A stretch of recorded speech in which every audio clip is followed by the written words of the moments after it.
just barely. He's getting the knockup. Sekai's able to take it.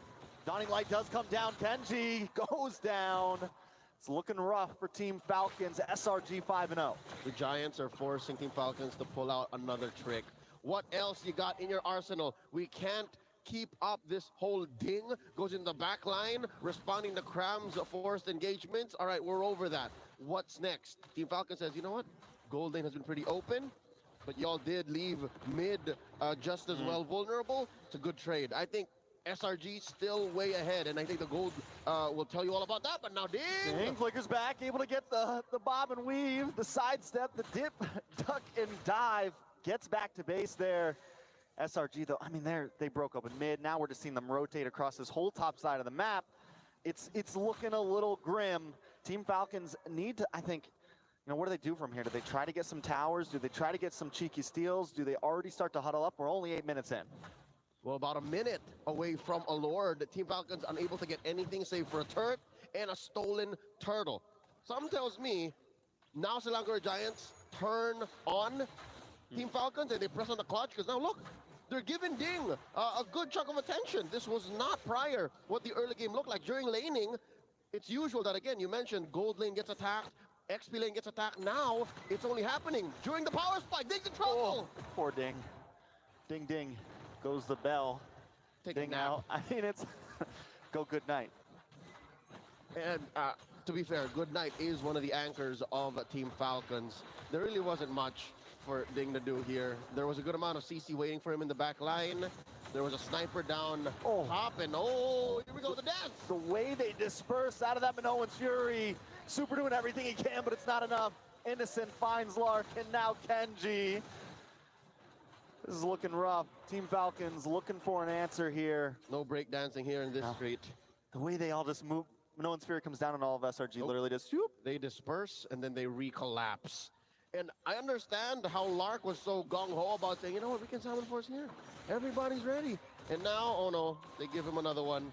Ding's down. I don't know what the plan was there, to be honest. Of all of the engages that Team Falcon has tried to put out there in this 10-minute bout, that must have been the oddest one. Yeah. I don't know. I mean, Ding's supposed to be the guy that gets to the back line, right? He's supposed to be the guy that can kind of zone away. Sekai's, we saw a little bit. And I think that's why, that's the great genius of this SRG, bringing him to 0 and 5. He can't even hang out in the back line. He can't even hang out anywhere right now. He's so behind. 1.5 gold difference. It's amazing interception from Selangor Giants. It's more than just the damage that they're playing with. Again, the vision and the aggressive rotation from Yums' Edith allows for Team Falcons to have a false sense of security and say, you know what, we can move around. You know, this is a 4-man coalition, and then you send Cram elsewhere. This is the same formation with a different amount of aggression and rotation. Selangor Giants not even giving a single kill over the Team Falcons, and now they're knocking down on their doors. Knock, knock, Lords here. Innocent gonna play the distance in a nice penalty zone. Into the midst of the tower. Kenji just looking for something. Smon's Force does drop. Lark takes a lot of damage. Minoan's Fury able to keep him down, but no one's fallen. Innocent still going forward. Now at the base. Kenji, good night, Ding. Can they do something? The base goes down. SRG gives no time to breathe. It is a flawless game. The game of inches that SRG played in this very fast game paid off and hit critical mass, forcing Team Falcons to go back to the drawing board much, much sooner than they expected. Game 1 goes over to SRG. God, SRG made it look easy, man. 11 minutes in, didn't take a single death anywhere on the map. Can't wait to see what our analysts say. If there's even, I mean, what can Falcon do at this point? This explains why they've gone undefeated for the past 4 months. Undefeated, This zero clean, deaths. This clean of a game. I mean, a turret here and there, a turtle maybe. At max. It all comes through in conversion. I'm sure Gideon, LaFell, and Wolf would be happy to break this down. Gentlemen.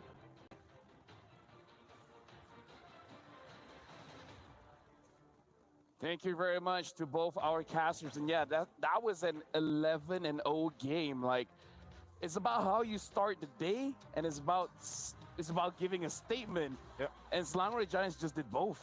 I have to mention, when our caster said, hey, Stormy's making Xavier look like an early game hero, he really did. He's harassing people underneath turrets, and he's making Ding honestly lose his lane because of the amount of health he's getting chunked out. Yeah, this is what you get when you reveal your mid duo in the early stages of the draft. Like, obviously, that is the Valentina plus the Minotaur. It was first picked by Falcons. I understand why that is the case, because Good Knight, this is one of his best heroes. And to be fair, Super is landing good shots. It's just that there's no follow-up, and it's way too early. Despite landing a 3-man Minoad Fury or a knock-up, it wasn't enough because there wasn't any follow-up. However, with that, in that case, that's why I felt like the Xavier might come into play when we were watching the draft. It's because Xavier will not be stopped by that. You'll just get attacked through all of the damage, and you're gonna be able to reset your cooldown. Transcendence is a normal state now. Xavier in that case. And we got to talk about the items as well. He just has the Enchanted Talisman as well as the Glowing Wand. Yeah, it's so effective, right? And especially when you are utilizing Bargain Hunter, it really speeds up that process, right? The quicker you get your items, the stronger Xavier becomes in these types of games. And then we start looking at the stats. Innocent, who was having he was living by himself. He was in the Bachelor patch this time. Yeah, I think of this is the typical playstyle of SRG. Allow Stormy as well as Yumes just wreak havoc in the mid lane. Sakai's, of course, with the typical jungle assassin choices. That he's always the problem. He's always like the hero that you have to look out for, that you have to manage. That means that when you're looking at the gold lane now, Innocent is he's just having a field day because there's nobody paying attention to him. And in this case, that Roger was unleashed. Can we talk about the EXP lane as well, where we saw the Trizla going up against the Paquito, and you guys were talking about, before we even jump into the game, about how damage dealer EXP laners, they want to be the employee of the month. And then the Trizla player is just like, I'm just here to do my job. And Cram did an amazing job. He did. And I think, a lot of it just came down to, it's not even just Cram, it's the fact that he held out and then started calling the reinforcements at the correct time. Because we saw that Ding, before even he walking over to the very first turtle, didn't hit level 4, was in a position when he was already below 50% of his HP, and that was basically first blood guaranteed by SRG on first interaction. And that's the thing with the mid duo, right? It's Edip that can easily get into the EXP lane. In the middle, if you're the mid, you're just gonna be walking very, very slowly. Right? And because of the first game of this match, right now, Selangor Giants, they are at match point where they need one more point to qualify to the knockout stage. And Team Falcons, after the game finished, we saw the reactions of the players. They understand the predicament they are in now. Now it's all about life and death. Like, they have to win this one, because the moment they lose, then by the end of today, they will have to give their key to get crushed. Yeah, and unfortunately, even if they do win the next match, it's going to be 1-1. They have to wish for the other teams to kind of mess up across the... Yeah, exactly. So that is definitely a difficult spot to be in. It's a reality check, honestly. It's a reality check when you come to these international tournaments and you haven't been here before. It's a game of inches, as Leo like to mention, right? Every small mistake you make, honestly, in a local region, that's totally fine. Small mistakes, you can bounce back from it. But here, every mistake is being exploited. I mean, looking at them, because again, it was 11-0. What do you think is going to be the discussion? Because if we're talking about the draft, like, who do you pinpoint to ban out? I don't think that there's ever a world where you have to target ban. I think you really have to just adjust it. I mean, Zico is part of this team, has to fight it out. I think what you need to do is to not reveal so much of your hand and maybe just settle on the meta picks. For example, the Valentina plus the Minotaur, although that works a lot, that's a very strong mid duo. It's a very strong mid duo, yeah. But you reveal it, and now you expose its weaknesses, that it's not that aggressive if you think about it. A Valentina can be aggressive, but a Minotaur has to wait for the second item. That's the thing with the Minotaur, actually, after the Flask updates. Before, you're very tanky, you're just going to pick up dominant size, you're good. But in this meta game that we have right now, where you have to prioritize the Flask, it means that in the first, 8 minutes of the game, that Minotaur is actually very squishy, if you think of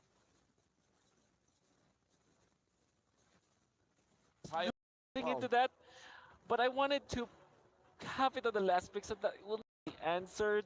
Hey man, man. I was thinking about Hayabusa, but I was thinking the response from SRG. This could be like a Cho pick, right? Cho, it's great. They need some way to not only cancel out the feathered airstrike, but to be a legitimate threat. Yeah. A single target lockdown towards this assassin. Yeah. Now that SRG is more comfortable, what if they pick up maybe the X-Org actually? Or maybe somewhere along the lines of a glue, which is... okay, Hilda. They go Hilda. Oh my word. I mean, it's not a show, but it's definitely Gachao. Oh, Oh dude. man. I don't How do you know. answer this? I don't know. I don't know about this one. It's been a while since we've seen the Hilda, and with the 2-minute like extra Yeah. damage, like is this actually gonna work? Or are they gonna wait after? No, they just have to invade. They have to invade Hayabusa. Yeah, Yums he said that, oh, I don't care about Sky Piercer, I don't build it. Yeah. What if he's lying? What if it's like... What if Oh, it's gonna man. be first item Sky Piercer on the Hilda? Yeah, This I, is my moment. I think for Falcons, you're now left with carry. Actually, you have no Yeah, choice. carry. If they're bold enough, you go for the Beatrix? gold lane Clint. Clint. Okay. Okay. Okay, Clint has range. Clint can win against Roger. Okay. Casters, settle up. Because this is gonna be the match decider for SRG going up against Falcon. We're seeing a Clint. We're seeing a Hilda. The analysts have said what they think. So casters, what do you think? Welcome back to the caster's desk here with Trex and Leo. And yes, confirmed, we do have a debut pick in the Claude. And if I'm not mistaken, that's also a debut Hilda. I think we saw one in wild card. In the groups then. And groups. Either way, we have a lot to unpack here with these two drafts. A lot to look at. We have the Hayabusa. He's been kind of, you know, tiptoeing along the lines of will this work or not. And I think right now it has to do a lot with mechanics if the jungler can really pull it off. And the question is, can Falcons pull this off, Leo? That and the fact that maybe, just maybe, Coach Arcadia, Coach Vecchi, they may have just cornered Zico into finally just picking the Hayabusa, the only one left after that last phase ban. Here we go, game number 2. Can the champions of MENA make the invulnerable giants, the titans of MPL MY bleed? I'm worried about this Clint. Yes, it does have the range, but also when it gets down to it, oh no, Youm's taking a lot of damage. Kenji goes back. I feel like he should have committed on that. they should just lean hard on it. Just, yeah. At worst case, again, they don't have the vision. They don't know if Stormy or if Sekais was going to double down on it too, so I understand. I don't know, man. Sometimes you just got to take the 50-50. You got to go for it. I think a lot of this game is going to come down to how Kenji plays this. A nice knock-up. Sekais goes down. Team Falcons getting first blood in this. All right, good start here for Team Falcons. Eventually, they do fix that little boo-boo, and it helps that they put the kill on to one of their early game cores. I don't expect Kenji to go as fast yet, so invest in their anchor. Put it in to the hands of Good Night. Get him a solid first item. Oh, the flicker by Super! Another jump up. Down goes Stormy. Good Night get a pocket to kill. That's 2-0 for Good Night right now. All right, starting off strong for one of the pioneers of the import game in MPL MENA. Talking about what SRG should be doing right about now. Another one! They're just walking into it, Humes. On the run, but no, the Wings by Wings comes in. Good Night said not today, but wait. He still goes down the trade up. Sekais finds a response. Super gonna hightail it out. It's a 1-for-1. That's a shutdown. So whatever Good Night was working towards, it's gotta stop, says Sekai. So we're saying prior to this fight. Yeah, I mean, he gets something. Sekai's gonna get involved. 1-1.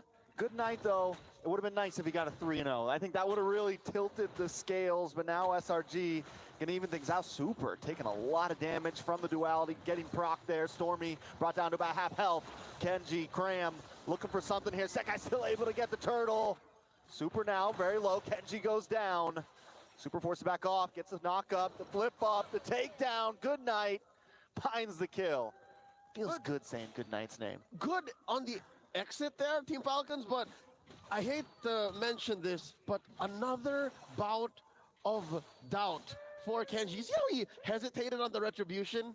I don't know exactly where the line is when you're this far. Look, see? It still went to Sekais. And it's not like he's down on EXP, though. They were both level 5. and the burst was coming through. So yeah, massive objective going over to Team Falcons, but now Super in trouble. Oh, Super taken off the map. Kenji gonna get involved here though. Quad Shadow's back in. Able to get the kill on Humes with the Hoogie Shadow kill. But now Innocence here, gets a Lycan pounce. Kenji's gotta try to hightail it. But the Divergent gonna be coming soon, and Kenji goes down. Stormy picks up the kill. All right. So now, for once, Kenji's the one putting his foot forward. He even used that final Quad Shadow to get in, get a kill, Shadow kill through, but did not have an exit plan. Okay, Team Falcons showing us that, hey, we do not have what Mr. Fear looks like. It's not that. It's just that maybe Selangor Giants are playing a little bit off kilter and are changing the way the game is. What? Ooh. Oh, they didn't get to do this early, but now Humes and Cram finally able to deny Kenji. Oh, with the big A lot of damage on it. Good night. Tries to drop the feathered airstrike, but he might not be able to get away from this. Segai's under, dodges the knockup. Segai's able to dance through. Good night just escapes with a sliver, a piece of health. But Team Falcons now feeling the pressure from SRG. Goodnight knows exactly how Nolan works. Oh, the diversion right in your face! Kenji was trying to get some bread, man. He was just trying to get his purple ball. And now Stormy punished here by Goodnight. Goodnight is carrying a good amount of this game, man. 80, 90% after this quick diversion play that came out of nowhere. Goodnight says, you know what, we got to punish these guys. This can't happen. Super with the amazing onward too. That was overnight delivery right there. That was an instant airdrop. Amazon Arena Prime. Amazon Arena, instant delivery, baby. Via drone. Right to your purple buff, right to your house. And you see in Goodnight's face like, I'm just taking what I can. Oh, we're just waiting for all of this to come through. Cram in trouble. Ding trying to dance around Set Guys. Does get the turtle off screen a little bit there. But still, SRG, they might have fumbled the ball for just a minute or two, but now they're back in it with the 500 gold lead. Sekai is just going to play ever so aggressive right now. They're trying to deny Kenji everything. And because of how Kenji is being bullied out of his resources, Lark is also second guessing. Lark is also wondering, hey, can we fight this? Should we come in? I don't think there's a cleanup crew. And that's what's so difficult about Hayabusa right now. Ooh, Innocent coming in. A lot of damage on to Kenji. Kenji with the shadow kill, trying to dance around, doesn't have the quad, able to just get away there. Ooh. Well played. Because of all this pressure Selangor Giants putting up top, there was a push down bottom by Cram and Stormy. You know, they didn't leave here. They didn't leave this this quarter of the map for the past minute. And because they can just leave just as quickly. You see that? Diversion.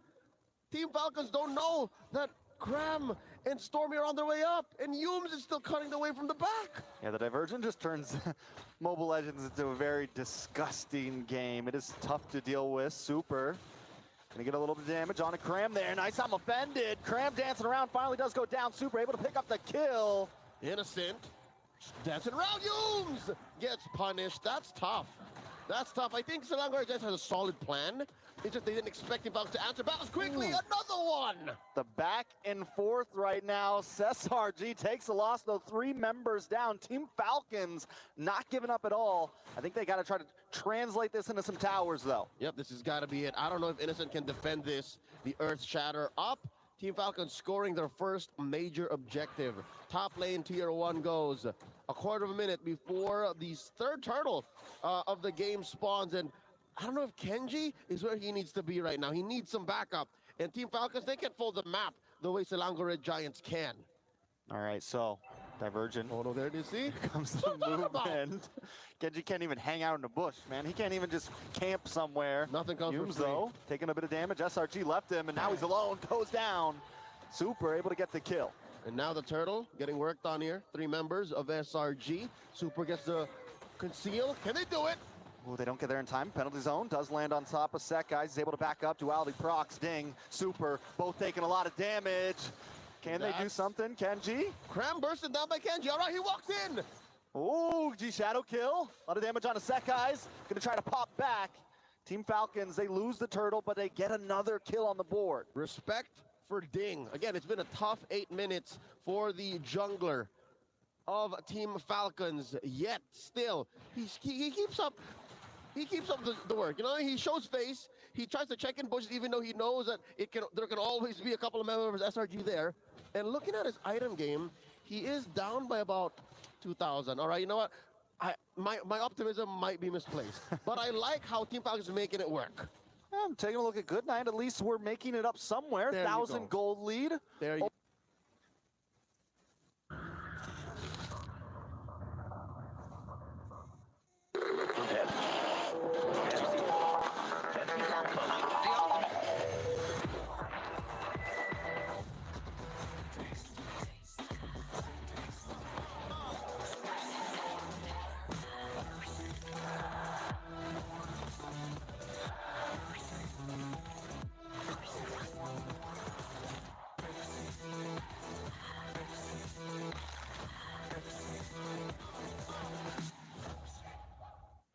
لحظات البداية عاشت معنا. كنا نحسبها وقت للتسلية بس.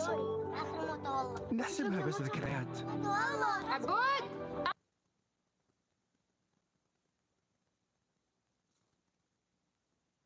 عطيقتك اليد يا ولد. ابتكرنا فيها ابتكارات، وإذا بغينا قلبناها خرافات. كنا نحسبها بس لمة وصحبة وسهرات. انتبه نوب ترى نوب. لكن كنا نشوف عالم ما حد يشوفه. لا تشغل وقته بشيء يفيده.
ban a hero.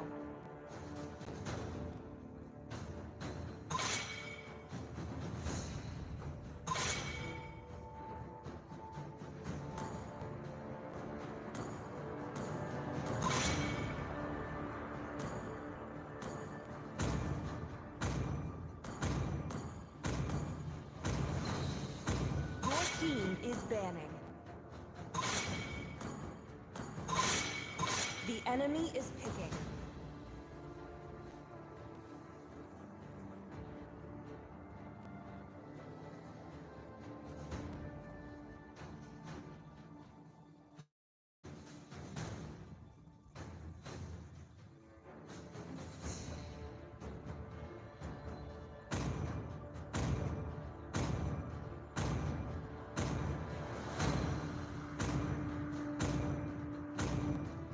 Where there is light, there are Your also team is shadows.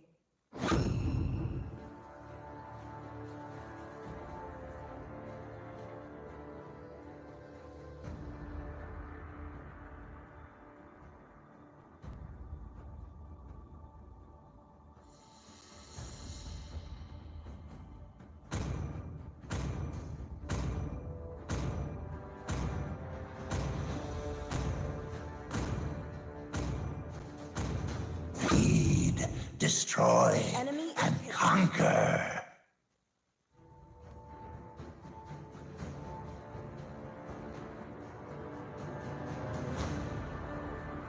Ready, go!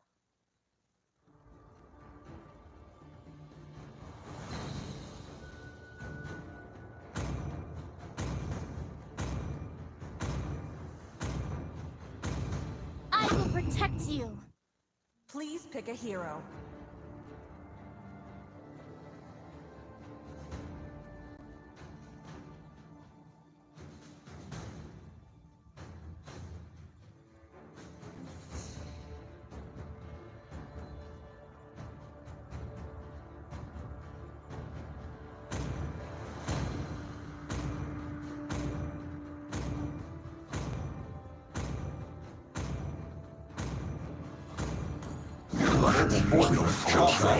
To shadow. It is who we are.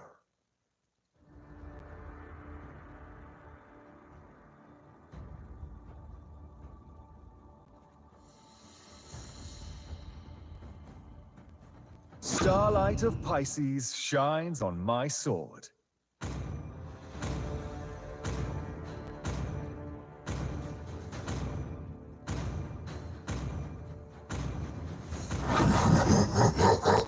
Your team is picking. Magic is my life.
Welcome to Mobile Legends! 5 seconds till the enemy reaches the battlefield. Smash them! All troops deployed! Nice! だがまあ多少は楽しめたぞ。 Thank you so much, best friend! Time for a major cleanup. Defend the turret!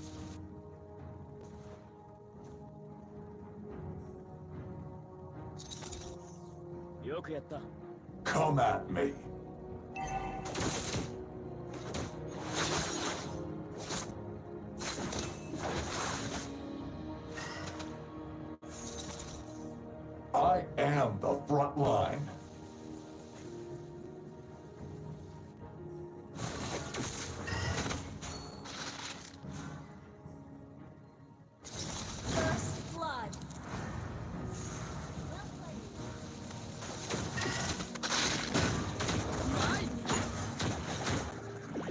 Know what your roadblock is.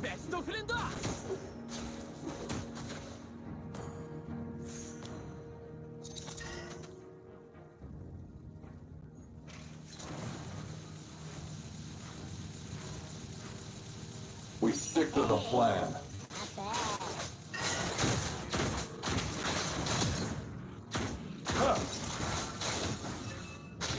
The time is right for action.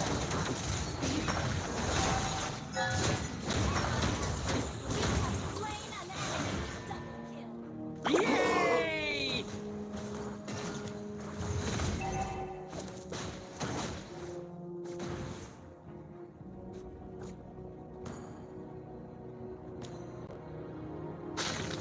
Misgivings may cloud your judgment.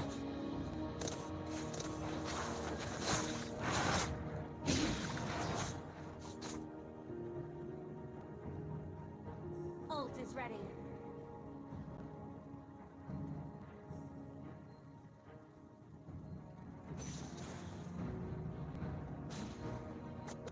An enemy has been slain. Double kill.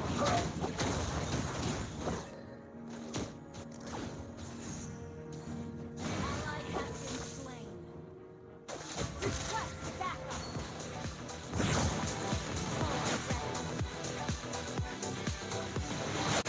Fancy a ride? Time for a major cleanup.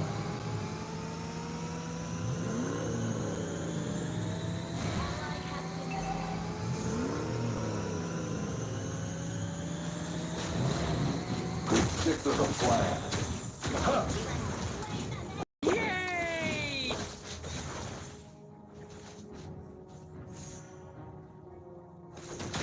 Know what your roadblock is.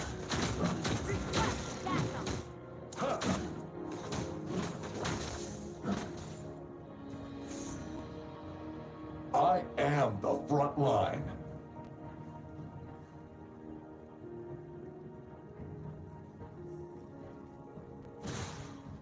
Prove that you are worthy of my trust. Crush them all!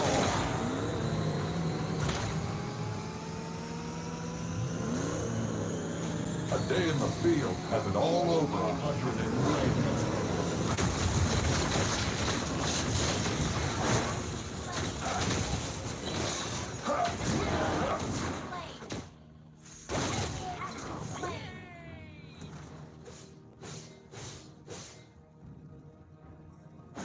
Fortitude is the key.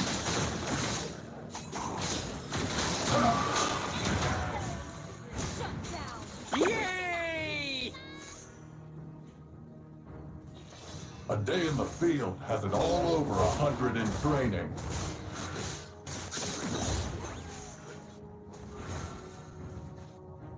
Fancy a ride?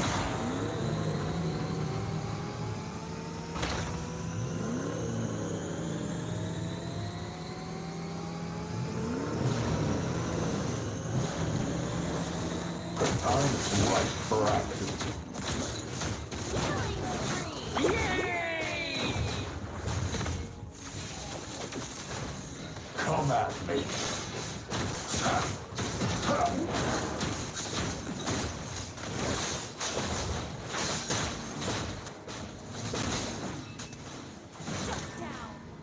Yay!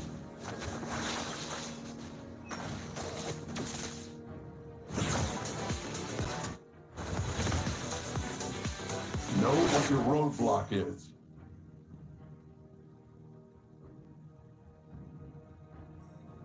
Crush them all! Time for a major cleanup.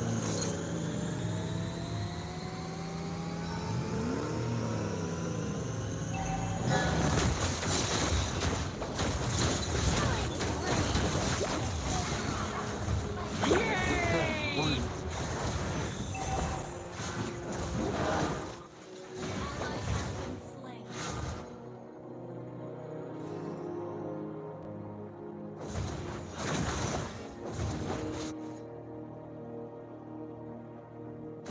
I am the front line.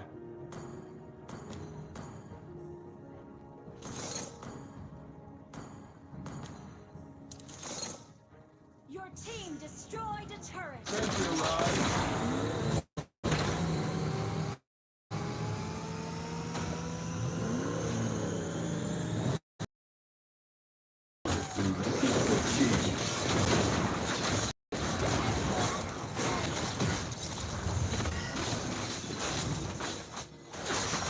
CLOUDE. Johnson requested a backup. Yay!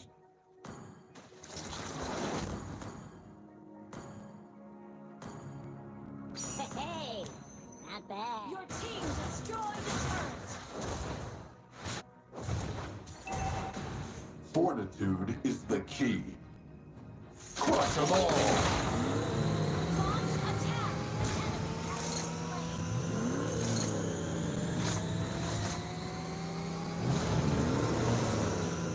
We stick to the plan.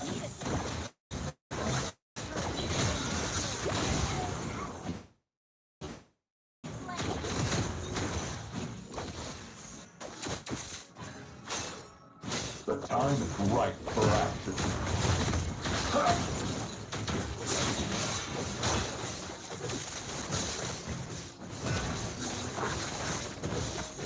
I am the front line.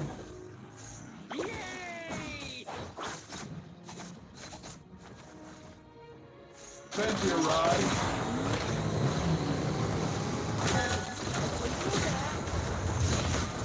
The enemy has slain the destroyed the turret. Misgivings may cloud your judgment.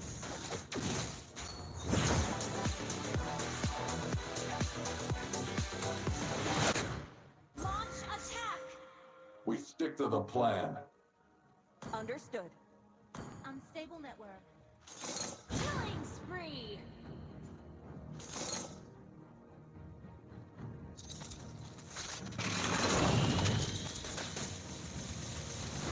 The time is right for action.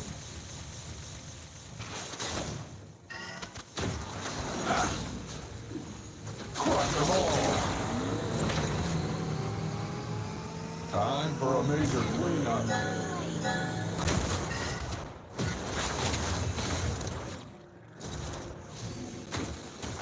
Come at me.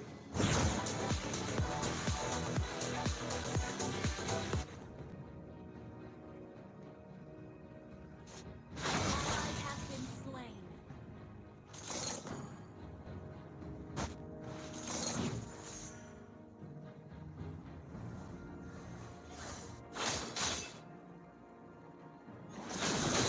A day in the field has it all over 100 in training. Sentry ride.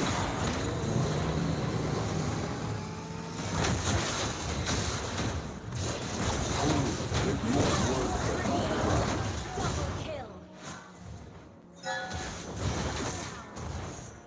Our turret is under attack. Backup. know what your roadblock is.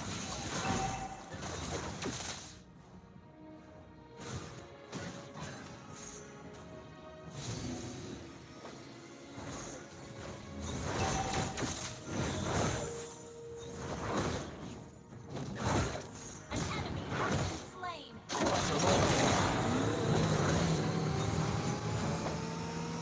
A day in the field has it all over 100 in training.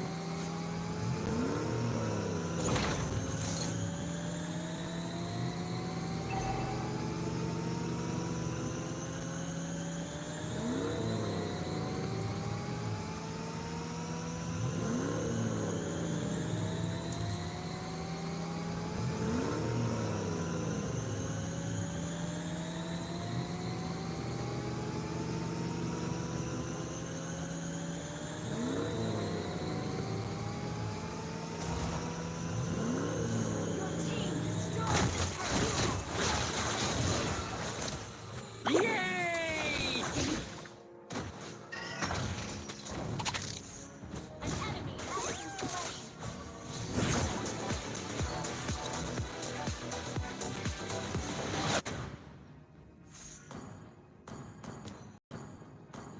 Time for a major cleanup. Understood.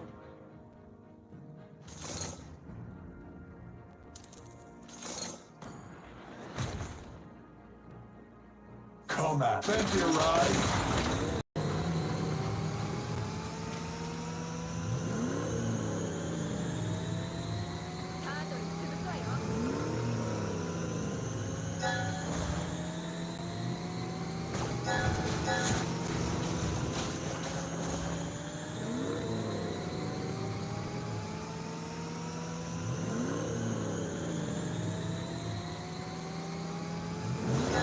Misgivings may cloud your judgment.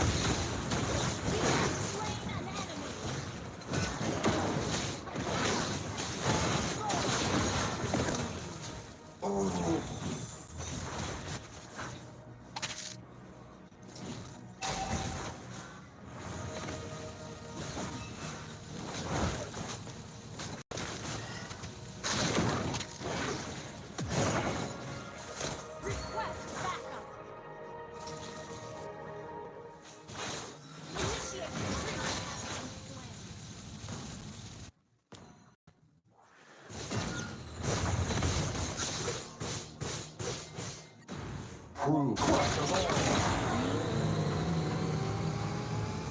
Double kill. Team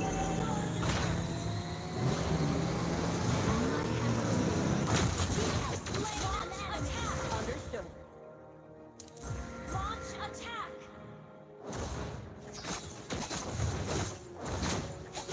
We stick to the plan. Destroyed a turret.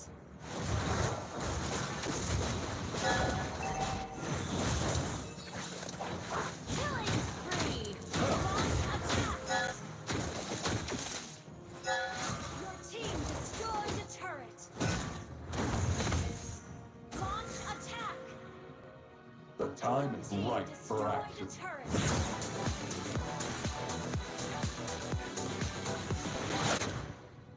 Fancy a ride?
Fortitude is crush them all.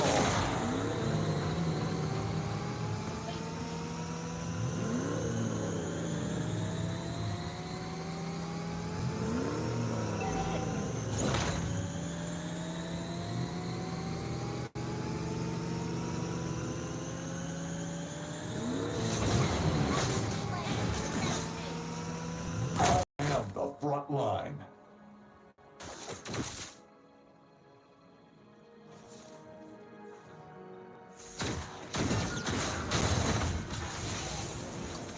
Time for a major cleanup. Johnson, requesting backup.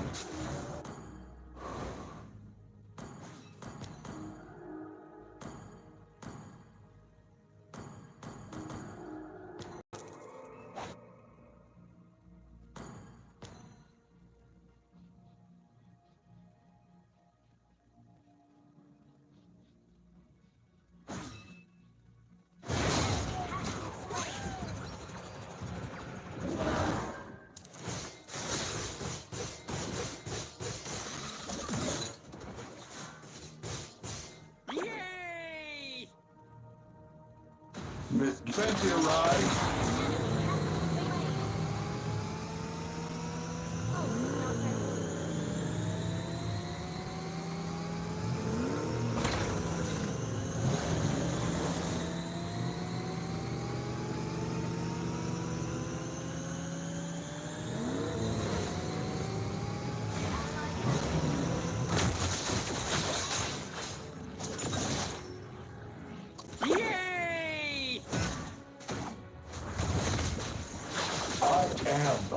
climb.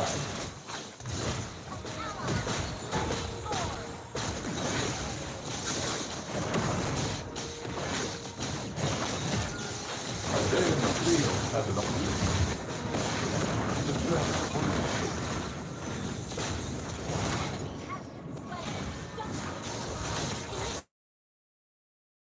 Retreat.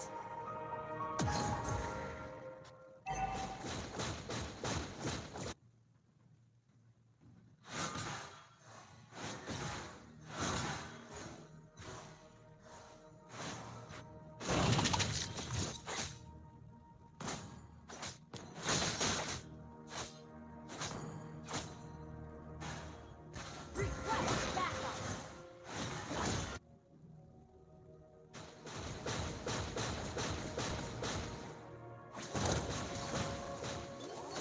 Ally has been slain.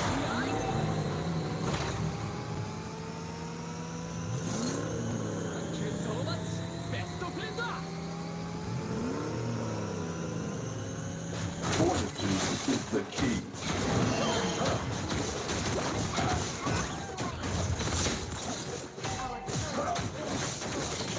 Stick to the plan.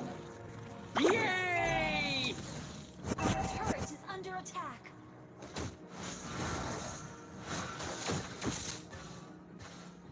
Know what your roadblock is.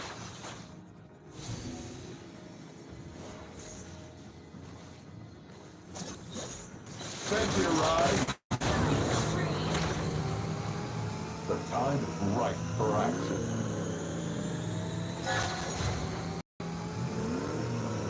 Launch attack.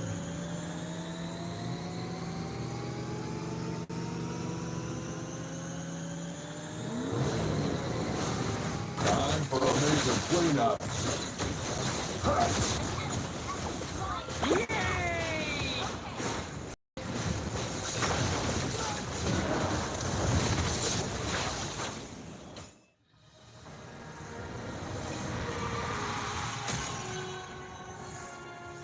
Victory!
ban a hero.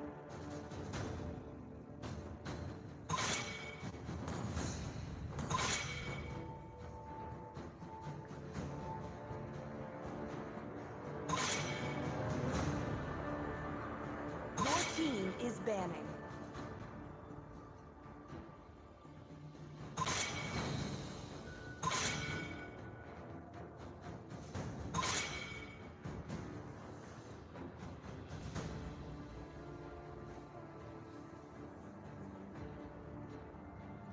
The enemy is picking. My pleasure. Your team is picking. Do you want to make friends with Nana?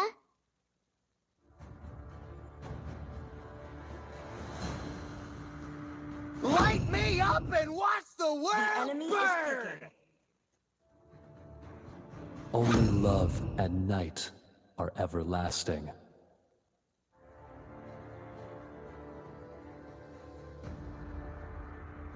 I see lots of prey. Please pick a hero.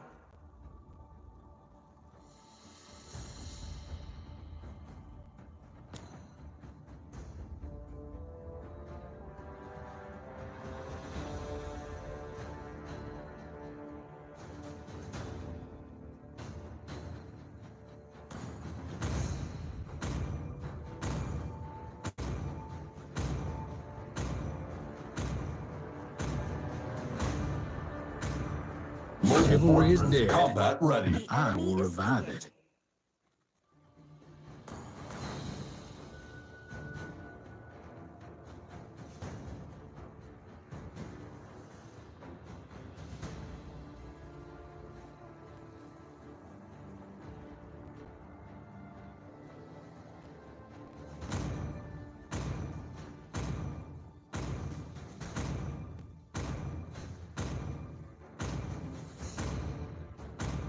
Sniper ready.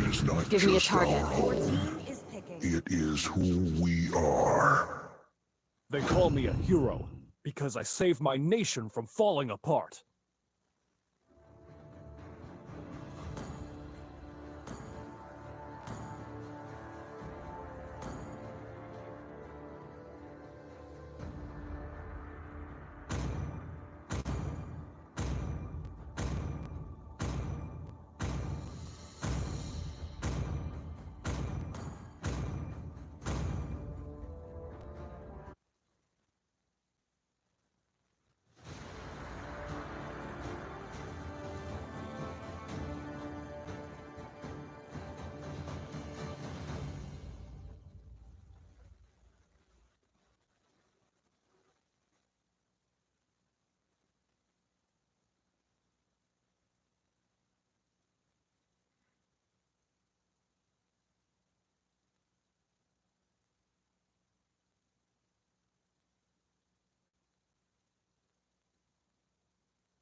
Welcome to Mobile Legends!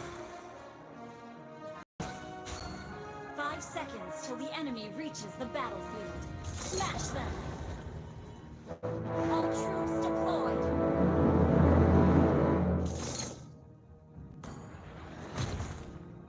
Yay!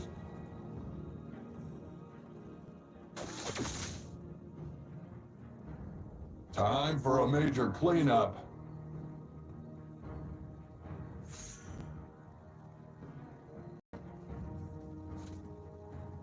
The time is right for action.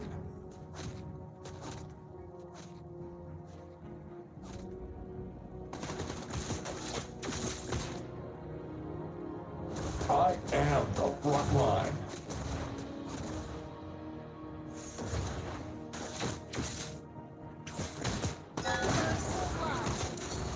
Prove that you are worthy of my trust. Huh. Come at me.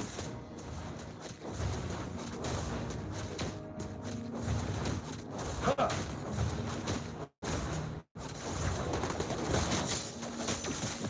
day in the field has it all over 100 in training.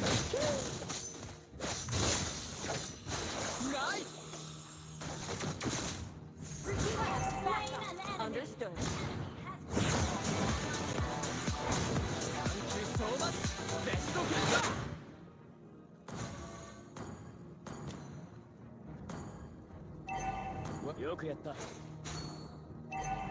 Beware of ambush. Understood.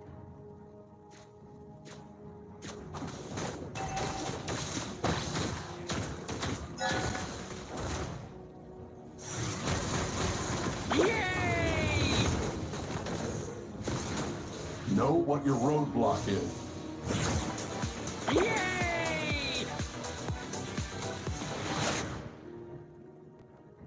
Fortitude is the key. Ally has been slain.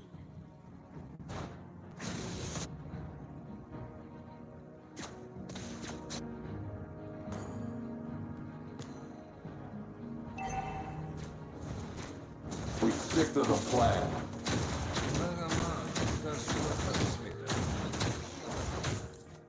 Crush them all. I am the front line.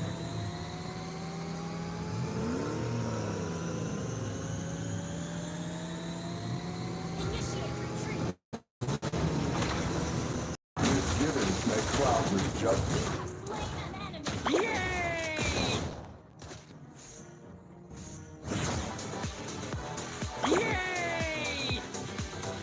A day in the field has it all over 100 in training.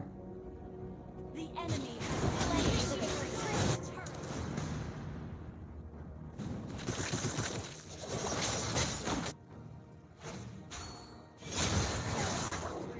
Enemy double kill. Fortitude is the key. Huh! Fancy a ride? The time is right for action.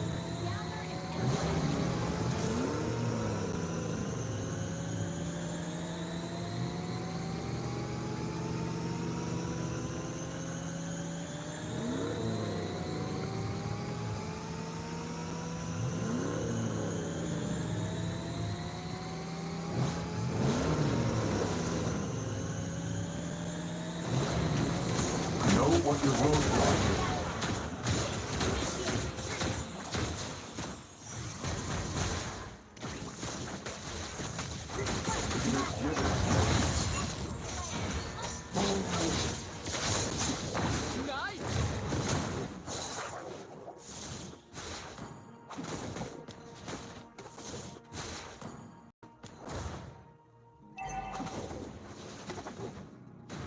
Come at me.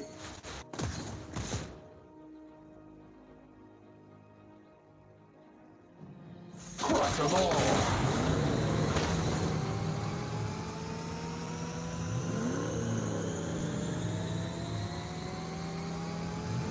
Time for a major cleanup.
Prove that you are worthy of my trust.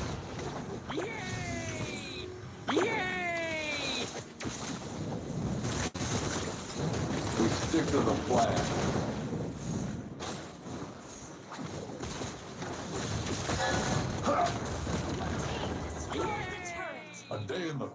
has it all over 100 and train. Crush them all!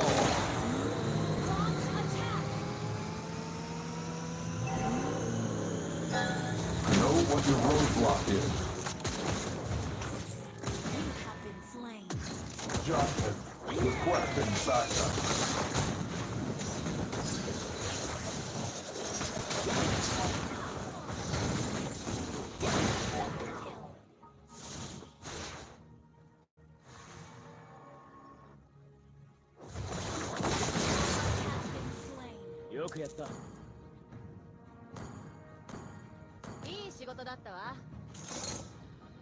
Our turret has been destroyed. My pleasure. Thank you, Ryan.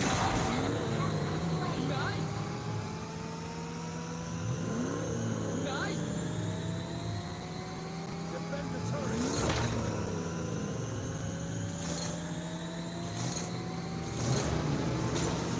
Stick to the plan.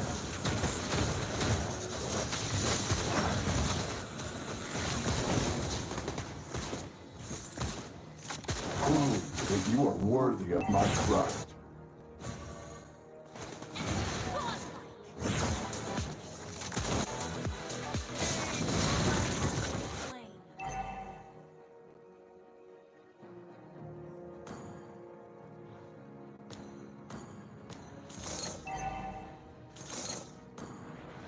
Time for a major cleanup.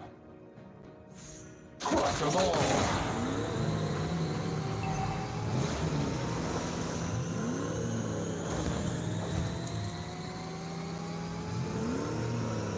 Our turret has been destroyed. Request backup.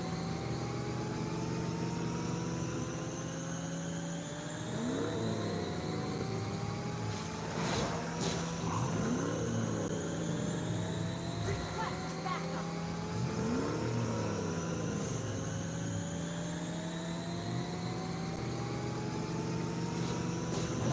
I am the front line.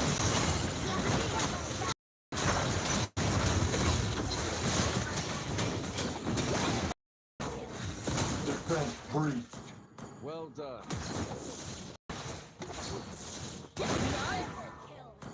Well done.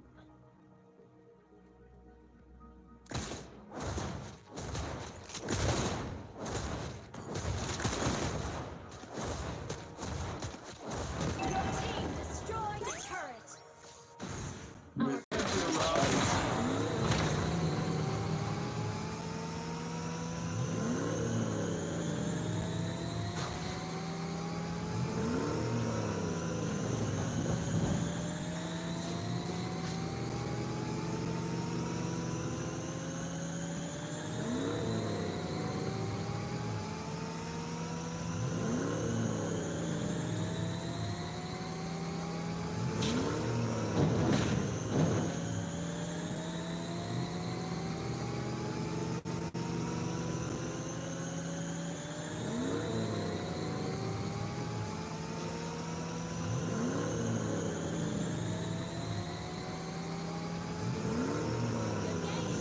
Fortitude is the key.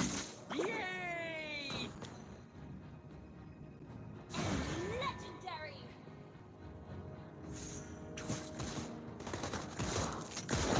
The time is right for action.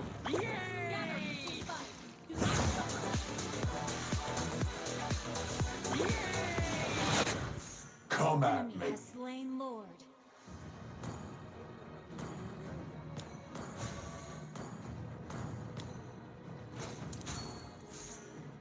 Crush them all.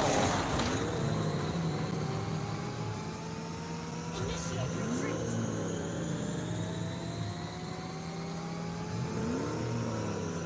Request backup. Misgivings may cloud your judgment. Request backup.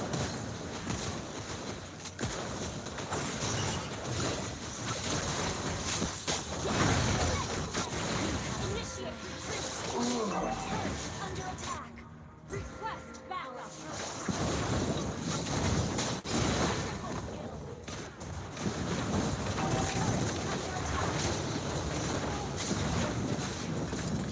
Our inhibitor turret is under attack.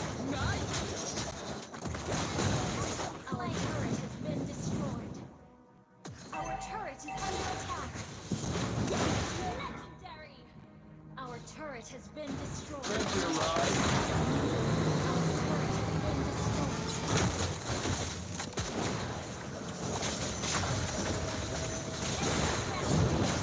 Defense breach.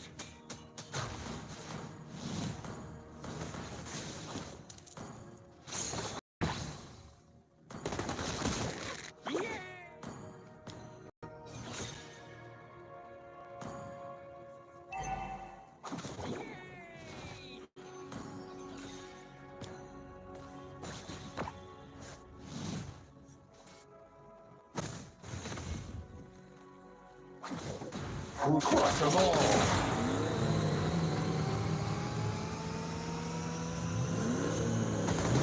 Time for a major cleanup.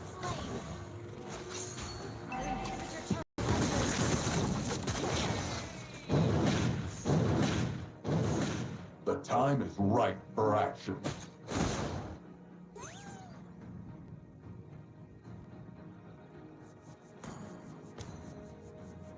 Request backup.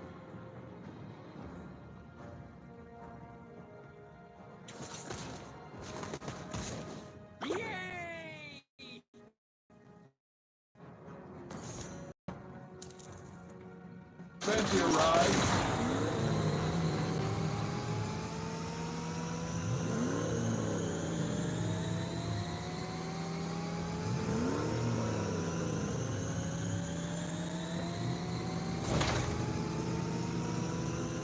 Request backup. Launch attack.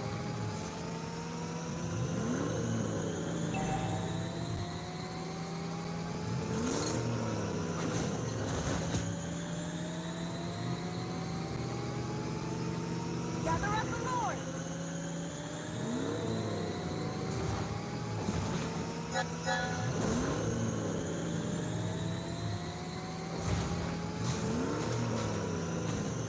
Enemy has slain Lord.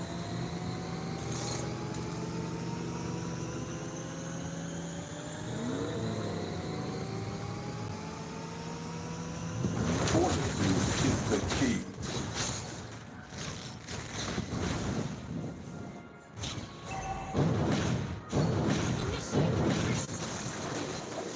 A day in the field has it all over 100 in training.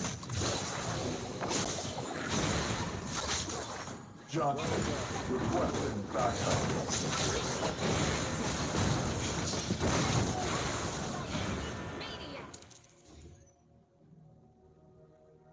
We can still win. Under attack. Base is under attack. Our turret has been destroyed.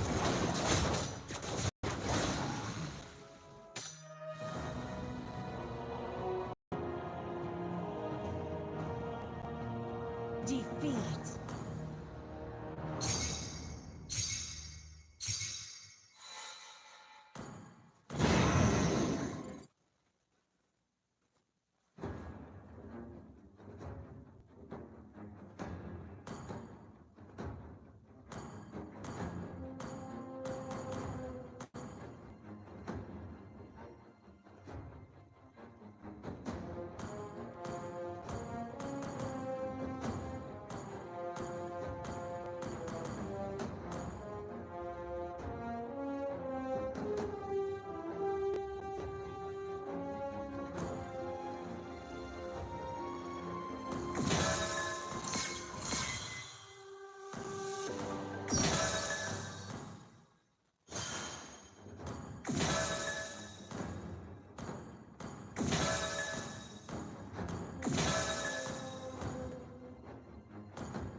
10,000.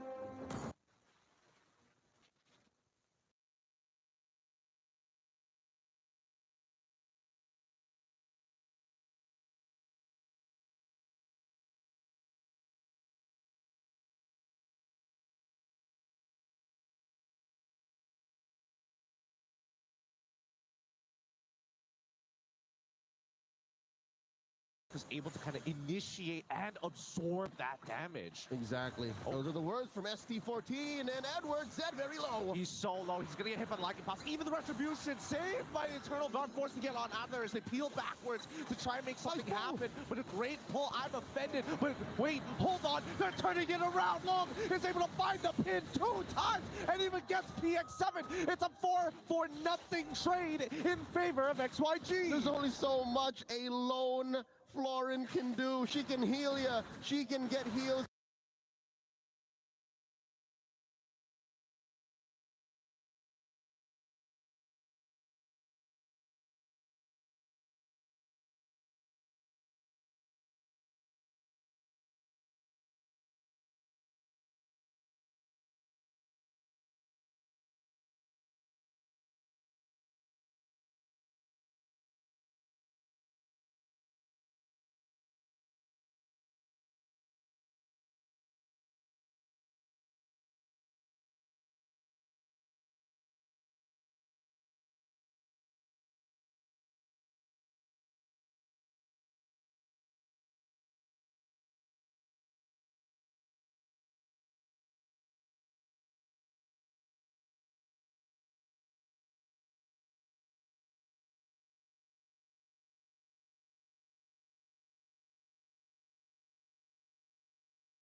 How do they defend? Falcon Esports is the first time they've actually been on the back foot. I mean, the early game is one thing, but now XYG's knocking down your base. Well, let's see here whether they lose an inhibitor. Benny's going to get hit by the Eternal Guard, but he's fine. He can sustain through all of the damage as long as there are waves.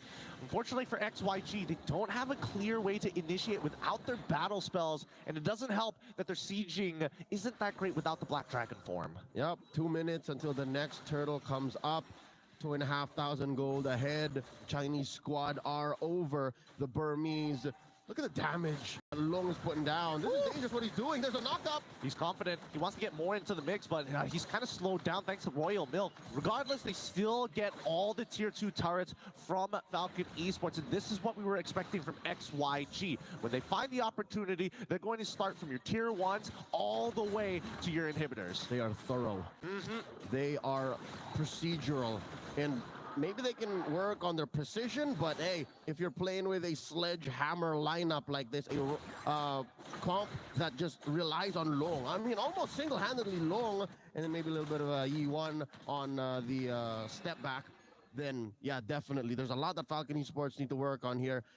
I wonder now how they can fight outside the base, because again, the under turret punish is good on Benny, right? It's perfect. Yep. But when they meet up here in these little, let's check. All right, when they meet up in these little alleyways, these little corridors outside their base, do they have enough firepower? Can they close the gap here? I think, all right, so their firepower is very conditional, right? Their firepower is if they can get XYG to clump up really close together so they get the multiplier. With the bursters. With the bursters, right, from PX7. I mean, that's not all. Obviously, it's going to be very helpful for, like, Benny, of course. And, well, Royal Milk can definitely slow two people down. Oh, yeah, Offended comes through, but look, he's going to get hit by the initial snare. They pull away, and look, tries his best. Oh, Spirit Destruction! Afterwards, Dax inside! He might be able to win this 1v1, even with the heal coming in from Florin. It might might just be too much. He's out of position, tries to regroup with the rest of his team, but it's too late. The Netherrealm is not going to let him find it. KLBJ trying to turn it around as E1 is out of position, forced to walk back into the Y brush.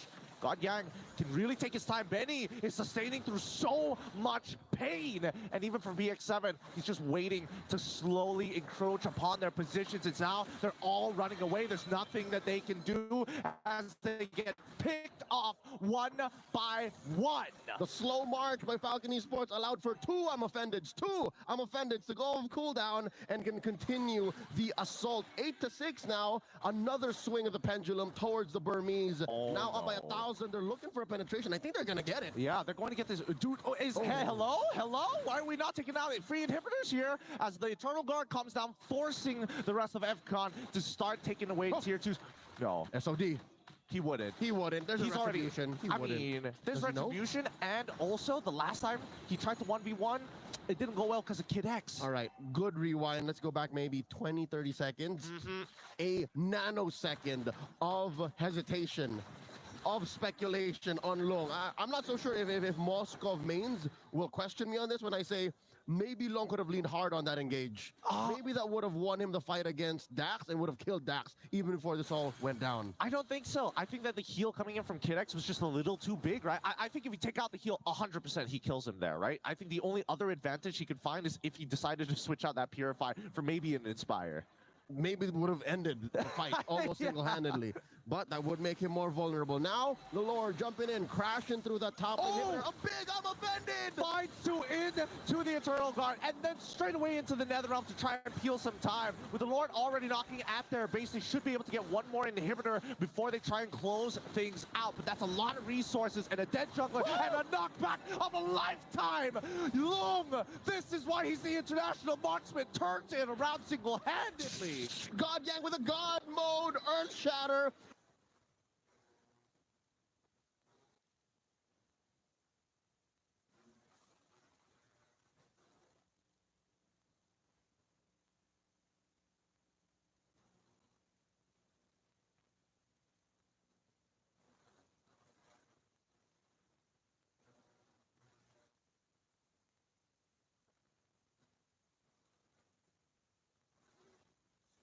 God Yang with a God mode, Earth Shatter, and they equalize. XYG. Almost a single SOD to the back. He wants to go for more. He's already locked down, but it looks like he bit off more than he could chew.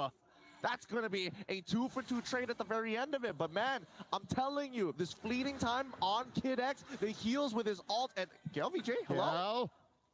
He's going to make it out. He's not going to make it out of this. He's not going to make it out of this. No, not when CC gets the ult back up. Zed is already here to start peeling him off. Eternal Guard actually towards PX7's side, forcing the Netherrealm to come on out. Target acquisition looking a little disorientated from XYG. I get it. It's sensory overload. Falcon Esports are doing so much on so many different fronts. The Lord, that push in mid, up top, a fight on many different angles coming in, especially now that the lead is the biggest it's ever been. A quick look once more on the attempted clapback. They don't even get PX7 because, again, they didn't know that the cooldown off of the Netherrealm would have been done by then. And now 5K, approaching 5K. Falcon Esports is, after a punish in mid, they win a fight down bottom. I think Falcon Esports are approaching their power spike right now. This is wherein, even if God Yang gets a good CC on 2 or 3, Falcon Esports, their right-click potential, their auto attacks are just going to get so much better from now on. I mean, they're going to have a lot of value in this, right? That's why Falcon Esports have to be very precise, right? They got to drop pod in at the right time and catch as many of the right people. And ideally, that would be Lung +1. And that could be anybody, really. And I think that if they're going to find Lung, he's going to have to make a mistake, because I think that XYG can really take their time with a lot of these plays. But maybe the decision-making when it comes to those moment, like even the replay we saw earlier, right? There was a good opportunity for Zed to actually lock down PX7 to guarantee the kill. But then again, PX7 is sitting clean and pretty on a Purify. So I think that's something that Shanyu Gaming have to think about when they make these big engages. They sense it, they hear it. The Lord is being worked on, approaching a third of its health. Zed up in the front lines, Long keeping his distance. I mean, they gotta walk up here, right? I mean, the waves may not necessarily be in their favor, but I think for Falcon Esports, they can really just let it go back and forth. They got to reset it fully, though. Not a good look. Not for XYG. Oh. Here we go. I'm offended. He comes on forward, pulls Zed backwards, hit by the Earth Shatter, onwards as well, locked 2, and now the back line. Royal Milk has already found Zed, but with the Vengeance, he's able to tank a little bit longer than he should. It's the help of the Netherrealm. They're falling into this choke point mistake once more. They've learned it, but the damage has been done. And now it's back to regular programming as Falcon Esports gonna go for this Lord unhindered, unbothered. Yiwen in the back, Lung as well. The retribution by Dax. We're seeing the difference here. Lung is going to try and 1v4 this, but I mean, look at that.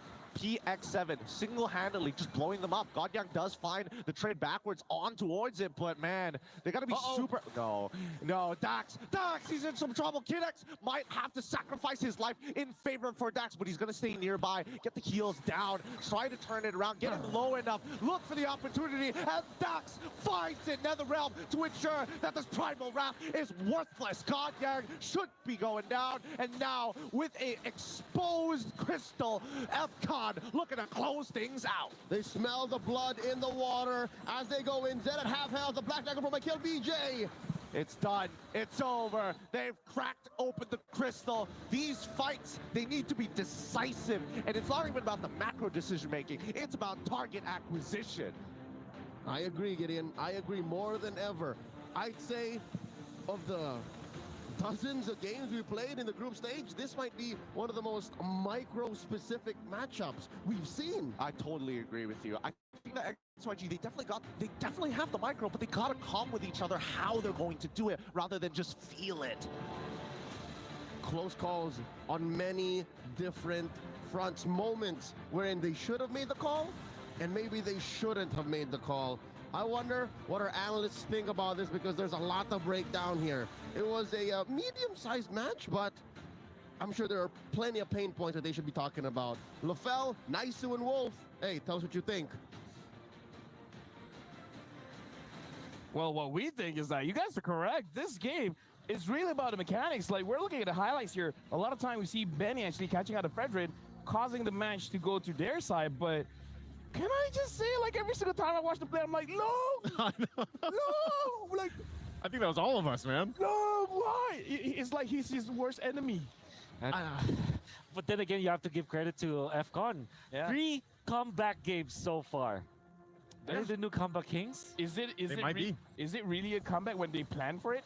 Well, hey, the lineup that they had, this, you know, we talked about like extending team fights because of the Netherrealm plus the heals from the Florin. This was the perfect picture of that idea. And you know, I will indulge in what you just said, Mr. LaFell. Is this part of the FCON plan all along? Well, one thing that I can say is that their composition is very dependent on the late game, right? So it looks like it is good in the early game because you have Ruby as well as the Faramis, but this is a Ruby in the gold lane, which kind of needs farm. You have the CC also fire dependent, and Florin just is weak in the first 2 turtles of the game. Let me just say, this draft is nothing new for Falcon because in the Snapdragon Pro Series, Royal Milk, whenever it's up, he will go for the CC. Doesn't matter what other S-tier picks is available, he'll go for the CC. PX7 on this Faramis is almost an auto win. So I kind of feel like for XYG, they gotta look at the draft because look, to his credit, Luke dealt the most did a lot. damage. He did a lot. But I will say he did a lot, but sometimes he was too forward. Too forward and a little bit too trigger happy on the Spirit of Destruction, man, because I think every single time we saw that fly, we're like, don't do it, right? And then the healing comes through. Oh, yeah. What if his teammate's like, please don't hit it? I hope the Spear misses. Like, okay, let's you guys are through with this. Why did the Moskov go through with the Spirit of Destruction, but why did he lose straights? It's mainly because of the Florin, actually. At this point, I think if you think about the itemization coming up from the Florin, once the flask is up, which normally happens if you're quick enough, 5 minutes maybe, but typically around the 8-minute mark. That's like the safest route, which kind of falls on the first Lord. But then again, you're still very weak because you kind of need one more item so that the heals will be actually potent. Now, come the 13-minute mark, the second Lord, that is where the Florin is a threat. Yeah, I think once that Flask of the Oasis comes up, like Wolf mentioned, it just got too much because typically it's just a Florin, but then the Nether Realm on top of it. That's right. So it allows even more of that extension, more of that sustainability to play a part in these fights. And when you're looking at a lot of these kind of breakout, even though they had damage, they just didn't have enough to overload. And there were some good moments there, some good setup potential, like we talked about. They had a ton of crowd control available to them. A godlike set from Godye back in the base. I know the casters mentioned this, but that's the thing. Even with that, they just didn't have enough firepower to get through all that. Oh. Yeah, unfortunately, that is going to be the case. Unless, of course, they kind of dialed in on just literally one hero. Yeah. That is going to be possible. But then, unfortunately, for the Moskov, it's not much of a burst hero. Maybe if you get the right combo, it can deal a lot of damage. But it's not like burst, you know? Which means that sustain normally is the counter to the Moskov, right? Sustain when it comes to like big heals, because that means that your initial spree of big attack speed is not is totally going to be nullified. Yeah. Honestly, I feel like, I mean, looking at it, looks pretty chill with all things considered. Actually, the entire team of Falcon, it shows that this is a good win, but at the same time, they don't want to overextend, right? They don't want to be too excited because this is a best of 2. And we got to talk about this. If they win this one against XYG, doesn't this mean that they're automatically qualified to the knockout stage?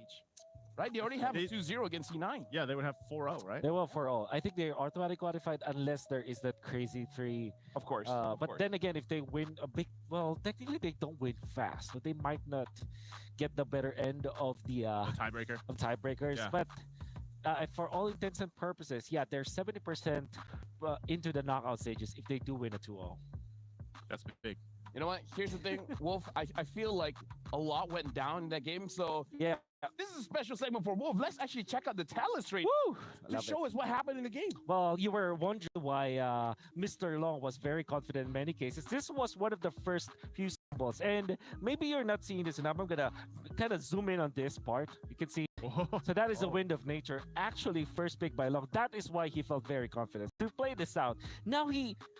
To be fair, he lands great Spheres of Destruction. He's gonna hit it this time against Nax, and you're gonna see it right there. He's trying to kind of duel, but then the bloom comes up, and now you don't have your attack speed boost anymore. You're kind of controlled by the curtain call that actually was landed by Royal Mix. So even when that was a single hero curtain call, it was still potent enough that you kind of lock Long in place. And the thing with Moskov is that you have to be locked in place. Now this is where the problem starts for XYG. They don't have the damage dealer anymore. Royal Milk is just outplaying them up top. As you can see, they're just baiting everyone. Like everybody's just very low from the side of FCON, but they're not dying. And now the sustain comes through. Kid X is gonna be landing all of those heals greatly, and then Royal Milk is just, you know, he's just fighting against everyone and surviving all time. At this point, no more spells, no more skills, no more firepower for XYG. It's checkmate.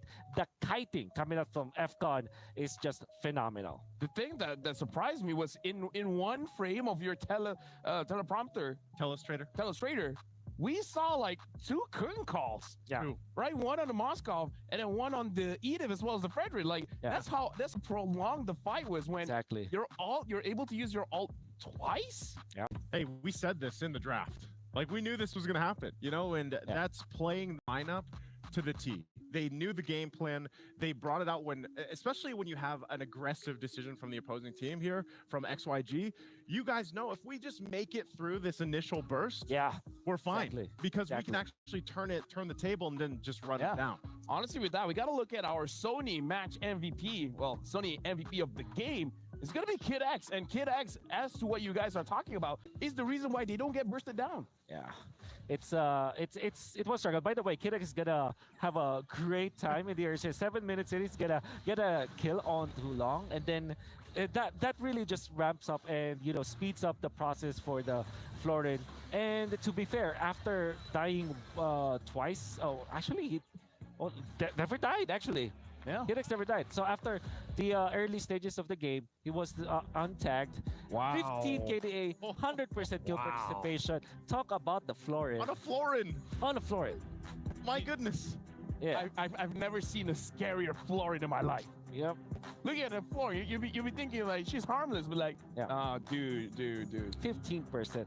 None of those tempo rain Florence shenanigans going in for the focusing mark. Hey, yeah, that's actually good. But you saw there was a clash in the middle where they were able to just literally one-shot long with just one Lycan pounce coming out from that's from a lot backs. of damage. That is a lot of damage coming off from the items. I know what you're gonna say. What am I gonna say? War cry and focusing mark. Exactly. Boom. Boom. Big percentage. Big damn, as this guy would say. Big damn. And with that being said, we have a special interview with Falcons. So before we go to the next match, let's check it out.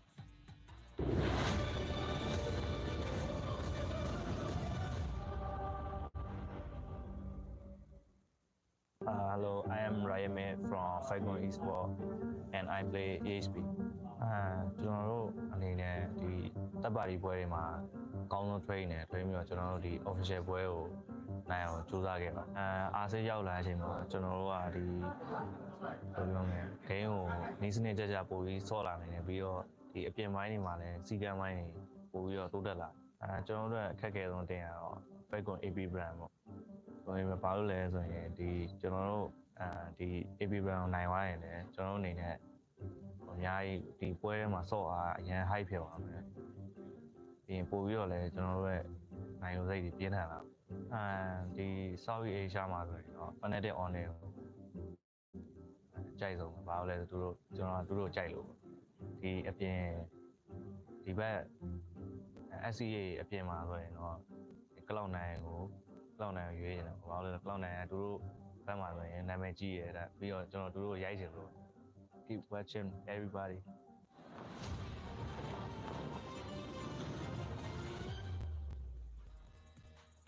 Something about Royal Milk, the teams that he said, it's not doing well. I like Fnatic Onyx, you know, and it's like, oh, I like Cloud9. I want to beat them. Well, he got what he wished for. Yeah. I Is feel he like a lot seer? of he might be able to tell the future. Yeah. But the thing is, Maybe he has a curse. Maybe. I'm just surprised with how many times Cloud9's name comes up. Oh yeah. Yeah. Shows us that they're a team to watch out for. But then again, Falcon, they have already overcame that hurdle. Now they're just one win away from securing the knockout stage's berth. Well, 70%, I would say. Yeah. 70% is good enough, don't you? Yeah, that's nice. pretty. 70% is good. Yep. And you know, I think even with how things are gonna kind of like fall into place here with Group D, if they get the sweep here, that's great for Falcon Esports because from that interview, you heard it right from Royal Milk that their preparations leading to this, they don't have as many, I would say, opportunities as other regions here. They really do compete in these third-party tournaments. They use that as their practice, and then eventually when they get to chance to scrim and everything else, look what they bring to the table. Yeah, now we're jumping straight into the pick and bans here. Falcon's going to be blue side, XYG is going to be red side, and again, the Luyi gets banned, but I'm kind of on the camp for Falcon. Like, don't change it up. What has worked before, just keep using it. They used it from the Snapdragon Pro Series up until MSC, and until someone stopped it, might as well just use the same thing. But what do you guys think? I think that, yes, super duper agree with that, especially because we know that XYG might also do the same thing. This Yuzhong pick, although it is not the most optimal pick, especially because there's Florid, there's Hermes, or well, they did not see the Florid prior to the Yuzhong pick, but it's more of a comfort kind of pick. Like, it doesn't have an actual combo with the Fredrin. Imagine if they picked up somewhere along the lines of Lapu Lapu, for example, they will have the burst to go with the Moskov. But that tells me it's comfort pick. That also is the same with Fredrin, although Fredrin works versus the Roger. This is Faramis plus Ruby, which Fredrin actually hates playing at. So what I'm trying to get at is XYG is playing around their comfort heroes, so FCON should also be playing on their comfort heroes. Yeah, so honestly, nicely looking at this match here, Falcons, they're betting out the Moskov. So even though, yes, they won against it, but they're still respecting Long, having the highest damage and the highest goal in that game. Yeah. Interesting that they go that route. It makes me wonder if we're still possibly going to see a Florin come up. It was such a detrimental part of the lineup here that we saw utilized. Also, the Faramis is still open. Yep. So those are two heroes that could still play a big role in actually either of the teams that decided to go this way Yeah. but because the first pick is going to be up for grabs, Harith maybe is Harith?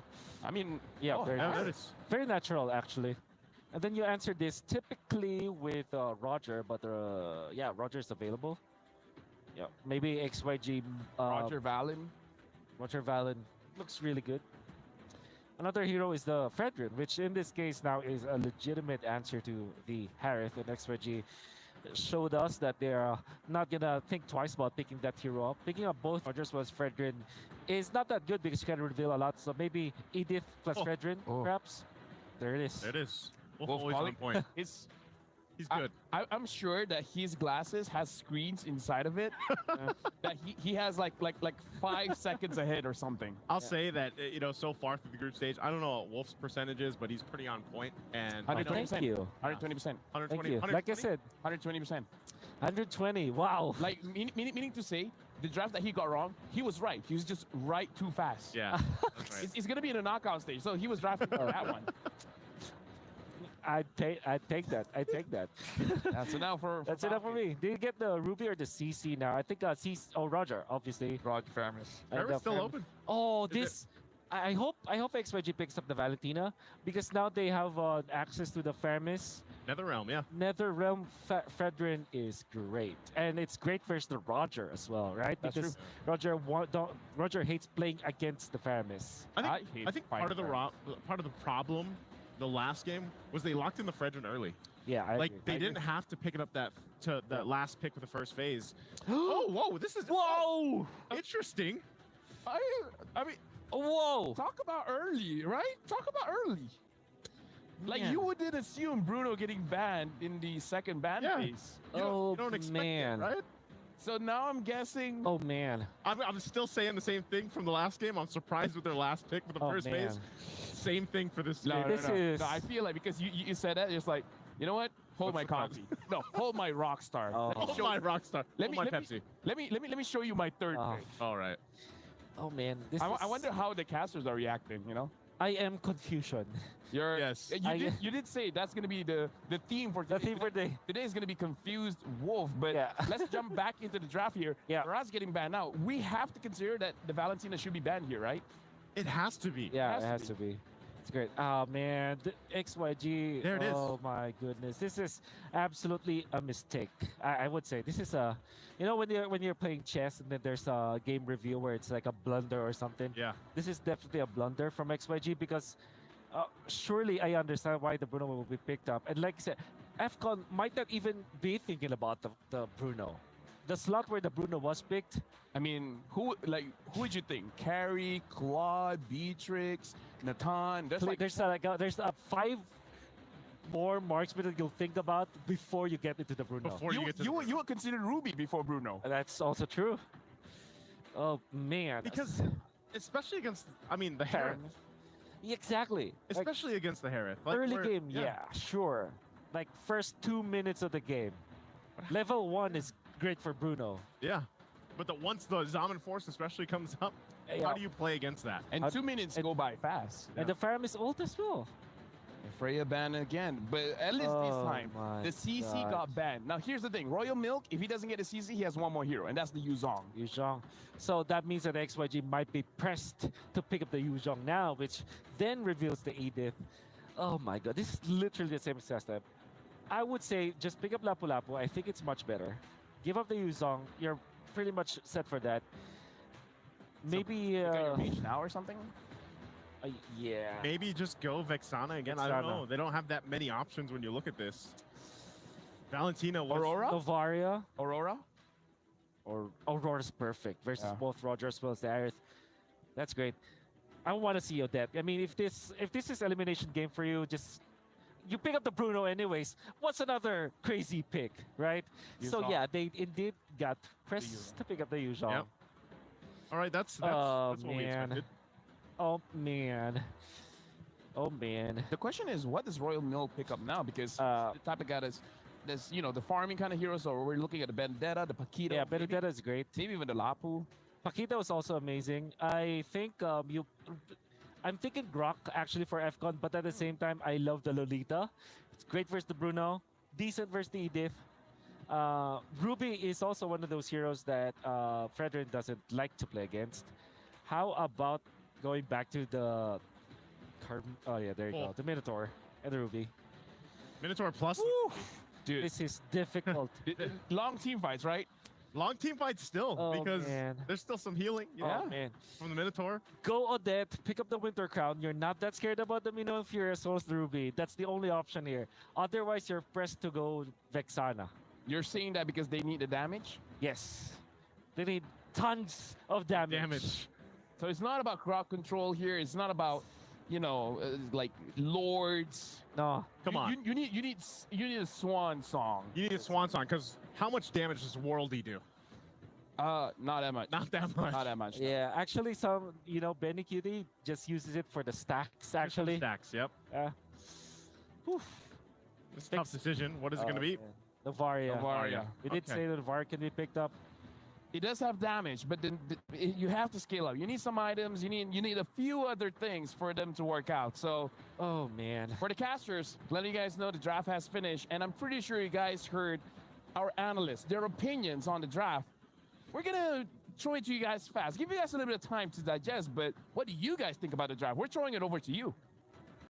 I want to catch it real fast just as well. It's very rare that clearly, literally, an analyst says, yo, that might have been a blunder right there. Hey, man, if Lung hard carries this game 1v5, it's a blunder no longer. And I think that's what we're hoping to see here, whether he actually qualifies for that slot. Can he truly 1v5 against a double sustained composition that has a Farmus and a Minotaur? Good luck. And this is indeed a debut Bruno pick in the group stage of MSC 2024.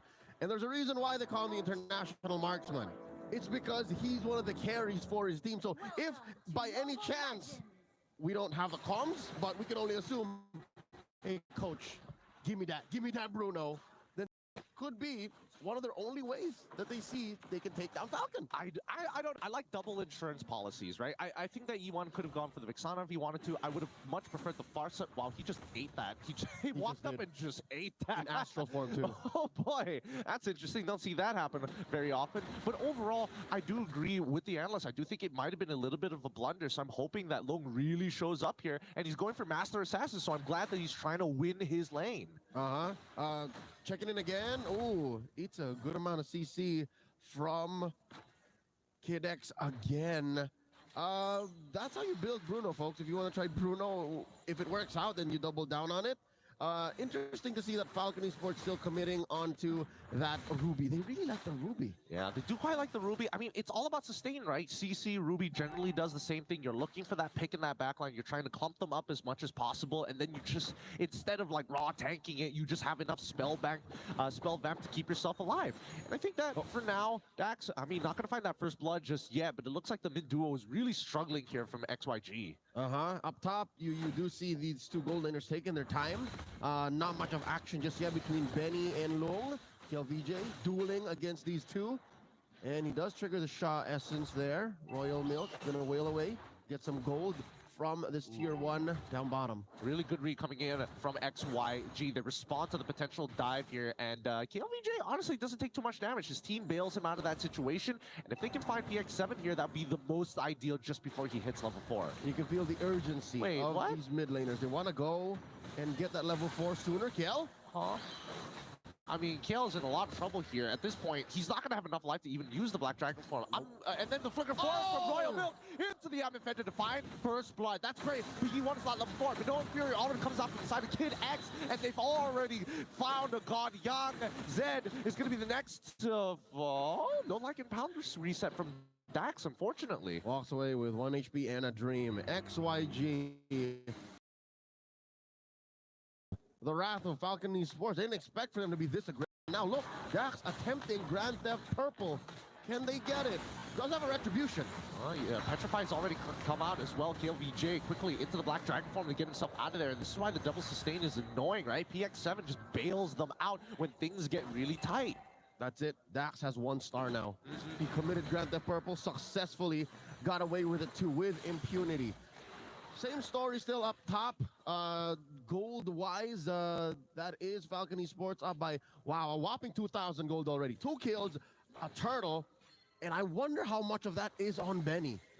Well, let's Here have a we look go. here. Wow, 500. Oh, okay. That's not too bad. That's not too bad. Trickle down economy. It is it is a trickle down effect, right? And you can see that like every single motions on the map have costed them something. Even for PX7, he is quite significantly ahead against E1. He's 2 levels up on E1 right now. And all because a bad turtle fight, and more importantly, didn't hit level 4 on time by the EXP lane. The EXP lane skirmish really benefited Falcon Esports, and I'm pretty sure that was to plan. That was on purpose. And now they're going to continue to pressure top lane this time around because this buys Falcon Esports more room to rotate. They can try and engage, and if anything, they can do it on through frost. Look, down bottom. KLBJ is going to get hit by Lycan Pouch Shot. Residue procs Petrify as well to make sure that Dax has no insurance policy to find the kill. Astro Echo, ooh, skill shot right direction, not enough range. That was close. That was close. Maybe about an inch or two from death. Dax was going to be able to regenerate off these little minions, these creeps near the turtle, spawning in about 10 seconds now as Falcon Esports alights from that top lane pressure. They're going to go ahead and go for this turtle now. I'm curious. I would like to check in with Lung here. How's he doing in his lane? Because he's been left on an island for quite some time, and it looks like he, I mean, previously he was leveled down on Benny, but that's because the wave was pushing in. But let's look at the turtle for now. Backtracking for him already out from KLVJ, but no Fury to follow it up, and it looks like, nah, Dax is going to be able to get the retribution, no problem, with Zed as a consolation prize. It's pretty impossible for XYG to walk in like that, right? I mean, with the Mignola Fury alone is a big issue. Well, fool me once, shame on me. Fool me twice, well, shame on me still. I think the other one goes the other way. I think shame on you. But yeah, no, I think this should be the last straw for XYG. Maybe don't face him up front. The kill's gonna go down here. Unless... Oh! What? Ah, he walked out of it! He walked out of range and ended up dying! I'll count that as an outplay. The king does it. I'll count it as an outplay. All that was a 3v1. There was no reason for him to do that. Let's watch it again. Look at Dax. Just look at Dax. You can see the range of PX7's Nether Realm, right? And Dax just so happens to walk out of it and gets tapped by the shot. It was the Shah, and right out of range too. Shah has larger range than NetherRealm. Oh, so Can't confirm funny. now, that's mechanics. Dude, that's so funny. Oh, man. I mean, Dax is probably like, it's not the biggest deal in the world. A little sad, of course. Yeah. But let's look at the item builds, because right now, I think that, oh, man, Zed, he is greedy. A brute force breastplate, first item to be able to not only run away from his opponents, but if XYG can turn things around, he's going to be running at his opponents. It's tough because, again, Falcon Esports has multiple damage sources, very different in nature, too. There's physical, there's magic, and by getting brute force, I guess that's the most economic way of him getting both. It's hybrid, and again, less CC. So you're looking at less from the Minoan Fury, less from the pull, less from the hook from Royal Milk. So I get it, I understand, but it is a little greedy. I do agree. Now in mid, Royal Milk dancing around 2. Their comp is so unkillable. I mean, just look at how minimal damage they're doing to him. And like, even if he does take the damage, he just walks down to the bot side of the map, heals back up to full, comes back to the neutral, and is just like, I don't need a recall ever. I'm good. Let's go. Turtle here started up by Dax. KLBJ watching from the bush. Wait. River control in. Oh, what? And then Zed gets pulled in. What's going on? No! The interception from Falcon Esports. XYG just let it happen. They just turned a blind eye to it. Less of an intersection. I think Zed was just going the wrong way. Zed was just walking in, assuming he wouldn't get punished. I mean, he flickered out of there. I think they didn't read the situation right. That's the only way that we can explain this. You can almost see it in Zed's face. Like, how could I have let that happen? How could I walk into Falcon Esports crosshairs like that? Oh, that's such a feels bad for XYG. And I mean, now with the lead and momentum that Falcon Esports has, you can definitely tell from where they come from, their region, they get real aggressive when they have that lead. And now they're the ones facing this kind of aggression.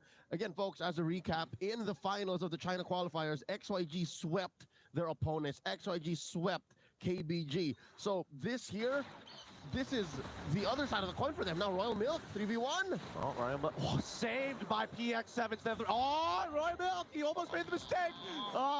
Nearly walking out of it before the projectile connected. Again, this is the beauty of the double sustain comp coming in from Falcon Esports. They love doing this, right? They love having the Netherrealm. They love having motivational roar. It could be switched out for Florence, dude. It doesn't really matter as long as you sustain. And even without those supports, all of them have some level of sustain. Benny with the shields, Dax with the lifesteal, Royal Milk with the ungodly amount of lifesteal and spell vamp as well. 5-1, 6K gold lead ahead for Falcon Esports. XYG is gonna struggle to keep this turret. I mean, they can fight if they want to, but they find the I'm offended flicker backwards, and it's too late. The Manila Fury stops any aggression from XYG, and even KLVJ, he hunkered around for a little too long, and the Netherrealm is going to keep everybody alive. How many chain kills can you get? And it looks like XYG admit, okay, we're only giving you 2. We can't give you any more, man. Uncle, I call Uncle, and they back off. They're eventually gonna get the orange and that turret up top that they started. Odd how mid lane tier 1 hasn't been touched. Look, now just eventually they'll push. I don't know. I don't know what to feel about this game. I feel like XYG aren't playing that well this time around in game number 2. I think they did much better in game number 1. Something in game number 1 broke them. I think something must have snapped. Something changed because now XYG, they've been playing on the back foot since minute 1. There were small outplays, small little mechanical, double 2 steps here, but Falcon Esports have been calling the shots. They've been setting the tempo and the pace, and XYG aren't ready to dance. Yeah, it's so true. I mean, let's look at the items first before we continue the subject, right? Because now we finally see fully completed boots from Lung. He was out with the Haas Claw into the Berserker's Fury, and I think he's going to go into the Malefic Roar as his 3rd, but it's kind of late now that Benny has the Holy Crystal, so he still can't win that one if given the chance. Yep, and the Radiant Armor and God Yang and Zed, sure, it'll help you from PX7 Benny, but what about Dax and Royal Milk? Now that Dax is the Endless Battle too, you're playing with true damage. It's a little tough here, but let's see whether an inhibitor falls, right? They've got synchronized waves, they're all at the same time. It's really stretching out XYG and E1, he's so low. Look, he's already down 50%. Here comes the Black Dragon form because KLVJ needs to force them away to protect these inhibitors. They don't want checkmate angle this early on into the game, but Falcons one last wave up on that top side and maybe cracks it open. Yes, gets it open just in time, and now they back away. Checkmate angle set up. All according to plan. About 2 minutes until another Lord comes through with a contest from XYG. Far from the horizon. They can't even think of defending here because they have to watch out. They can engage. I mean, God, yeah, he tries to get on out of there with the Primal Wrath, ends up getting punished too with the I'm offended, and that's going to be GG. Well played as FCON 1 has just landed. The crystal gonna get cracked open after Dax gets the Maniac. Falcon Esports does it again. Both teams tried to draft as close a lineup to as they did in game 1. And eventually, it's Falcon's aggression, what we were expecting from the early moments of game 1 that won them through. This is the Falcon we know. I mean, you guys can't see this. Leo's eyes wide, and just the way that Falcons played, how quickly this double sustain comp, which is known to take some time, really ramp up fast. It's like they loaded up a new game plus save. That's what it looks like. They picked right back up from where game 1 ended, and you can see here the faces of XYG. The little monsters. I mean, I don't want to be the one to say, but I think it's official. This is it. I think this is pretty much it, and I think that XYG, they know that their performance in game 2 was not up to standard. It was not the way that they wanted to go out. Game 1 looked better. Game 1 had promise. Yeah. Game 2, I think our analysts were right. There were several decisions that exacerbated the point here that allowed for Falcon to go this fast, that denied XYG the capability to come back. GG well played to the champions from China, but Falcon Esports, they look like they might actually try to make it through the knockouts. Well, look, I mean, I've been watching them throughout the Snapdragon Pro Series, and PX7 is a monster on that Faramis. I'm surprised that he got it honestly 2 times in a row, especially not against a Valentina. And let's talk about how Royal Milk is stepping up to the plate. Royal Milk, despite all of the critics saying, hey, he's usually the one to slack off. He's usually one of the reasons why Falcon takes a while to take off. Hey, here today, he proved that he can be part of that campaign, to be at the front line and say, hey, we could put Burmese MLBB back on the map. I mean, they have a very clear identification card about how they play this game, and I think a lot of teams who are, the top 1% want to crack down on them as soon as possible, because this momentum, it's only going to go 10x. Kid X, talking about X, we do have now Benny on stage. We're setting him up to talk to the Wood Sandstorm and Marakino alongside Edward. They'll be telling us all about this match win. Here with us on stage, Benny, congratulations. I was asking him how he's feeling right now, and he said happy. Now, this isn't your team's first time to join the MSC. How did you prepare so this time you can get even further than your last visit? MSC ပထမဆုံးချိန် qualify ဖြစ်တာမဟုတ်ဘူးเนาะအဲ့တော့ဒီပို့ပြီးဝေးတဲ့နေရာရောက်တဲ့အထိရောဘယ်လိုမျိုးပြင်ဆင်ခဲ့တာလဲပေါ့ So you can get past the group stages onto the knockouts. အေးတော့ဆိုရင်တော့ဒီအခုဆို group stage ကနေပြီး knockout stage တက်သွားပြီပေါ့เนาะအဲ့ဒါကိုဘယ်လိုမျိုးပြင်ဆင်ခဲ့တာလဲတပွဲချင်းတိုင်းမှာအပြည့် focus ပြီးတော့နိုင်ရမရှိဘဲနဲ့နေ့တိုင်းဒီ game ပဲထိုင်ဆော့နေပြီးတော့အများအား focus ပြီးဆော့နေအောင် screen အများအားဆော့နေ we play daily screens with full focus on this game. We train daily. Train daily. No days off. No days off. He said no days off. Play screens daily and focus on this game. And it seems to be worth it because now you're getting more points and you've gotten a sweep. Congratulations. That's right, and they basically guaranteed themselves a spot in the knockout stage. Now, I do have one question for you, Benny. Since the teams that you will face off in the knockout stage have been predetermined, which team would you prefer to face? Team Liquid Echo, NIP Flash, or the Selangor Red Giants? Which team would you like to face? Liquid လား NIP Flash လားဒါမှမဟုတ်ဘဲနဲ့ Selangor Red Giants လား We went to face with everything. Okay, well, you know what? I always like a player who likes to give us a statement. They don't really care about which team they face. They are up for any kind of challenge. That's exactly the kind of attitude that I want to see from Benny's. Thank you very much for joining us on the stage. We're going to go back to our lovely boys and girls in the studio to break down the previous game and get ourselves ready for the second series of the day for Group D here at MSC 2024. Nice, dude. That's the kind of mentality you need, right? It's like, who do you want to face? All of them. At the same time. At the same time. At the same time. Just put 3-on-1. I'd win.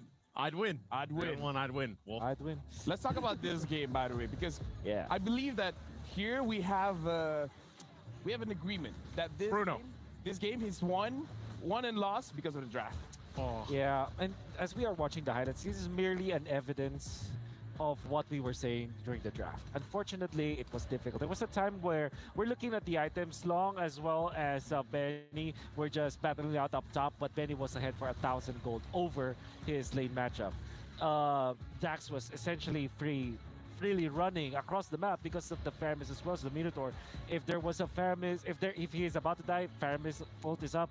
Actually, the only reason why he died was because he himself went out of the range of the Nether Realm. Yeah, he's his worst enemy. Yep. Exactly. And then during Lord team fights or Turtle team fights, the Mino 1 Fury as well as the Mino Motivation Roar was enough to sustain this Roger. So yeah, unfortunately, all that you've seen in the highlights are just evidences of what happened in the draft. You know what's weird is going back to the Bruno pick, this is an almost 11.5 minute game. Bruno was one of the marksmen where you would just need an item or two to actually hit that power spike and pop off here, but I don't know. This is not a good showing for all the Bruno mains out there, and as you saw, he wasn't able to really get a kill, get anything. I mean, even with the Novaria pick. there wasn't any movement to the top lane. That's the thing with Edith plus Novaria. Very strong when it comes to just the mid lane, but when it comes to rotating to other lanes, it's difficult. And they're also facing up against the Faramis as well as the Minotaur.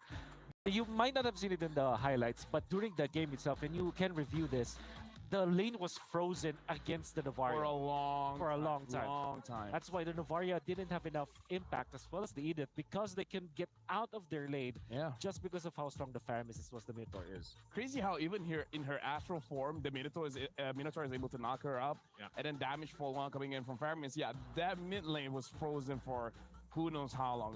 While this is playing, we got to talk about the stakes here, because now having 2-0'd XYG, 2-0'ing Cloud9, the next matchup is going to determine whether they're going to the knockout stage or not, because if Falcon EP Brands wins the next one, that's it. That's it. Yeah, that's it. Even with the tiebreakers, I think they had a great time, because I think this game was 11 minutes and 23 seconds. Thank you, Floor. Thank you, Floor. 11:23. What was the first game? What was the first game time? It was also pretty quick. 13-ish. Yeah, around there. Yeah, very quick games. We should give the floor a name. For another time. Maybe for knockout. Albert.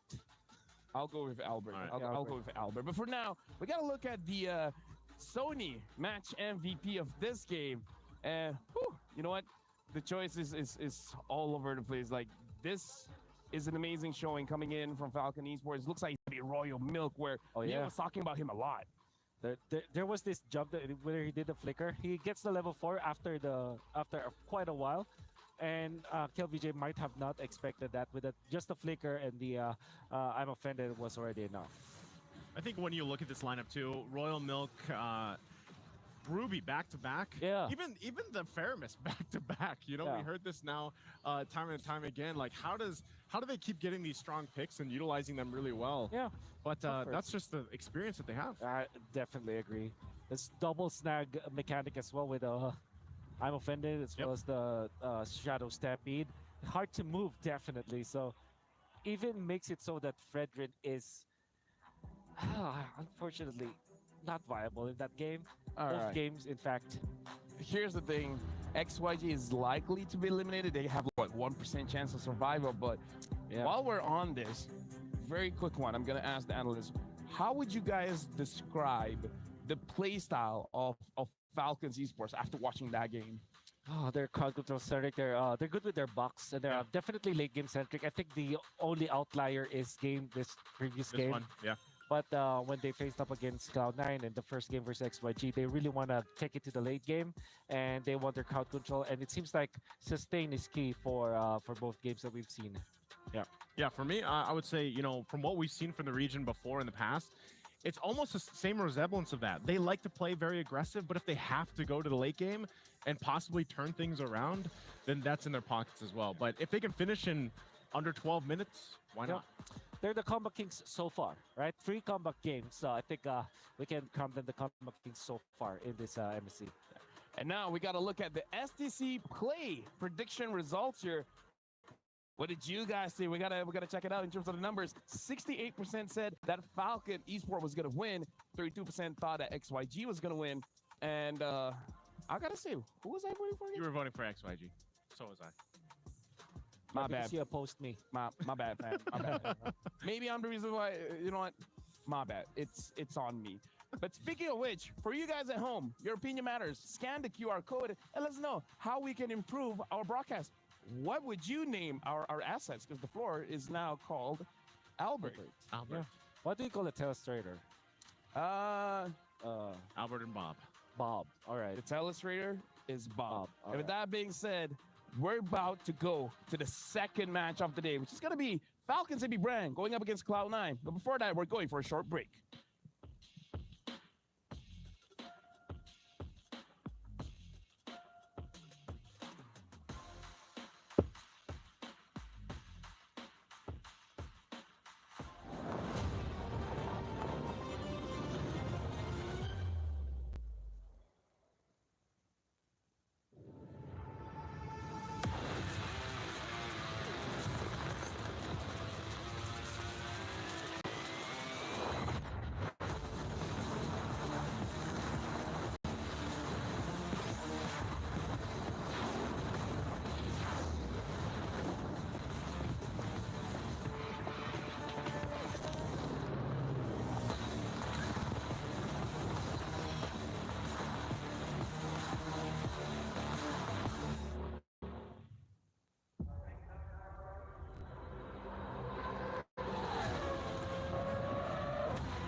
Welcome back. You're still watching the Mid-Season Cup 2024 at the Esports World Cup. Lafel here, still joined by Naisu as well as Wolf, and you guys are watching the players coming to the stage. It is Falcons, AP Brand, as well as Cloud9. And as you guys are watching, they're entering the arena. And when they're entering the arena, we're going to see both of our hosts to welcome both teams on stage, getting ready to go into the battle. And with that being said, we're not going to take any more time here because we're going to pass it over to Maracino as well as the Wood Sandstorm. It's your turn to introduce both teams.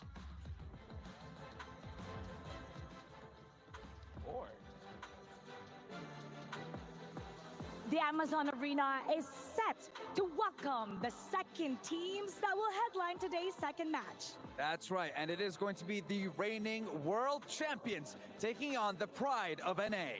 The Bees had the Hive's heart racing in the first match of MSC 2024, looking to establish their dominance in Group D. Let's welcome Falcons AP Brand.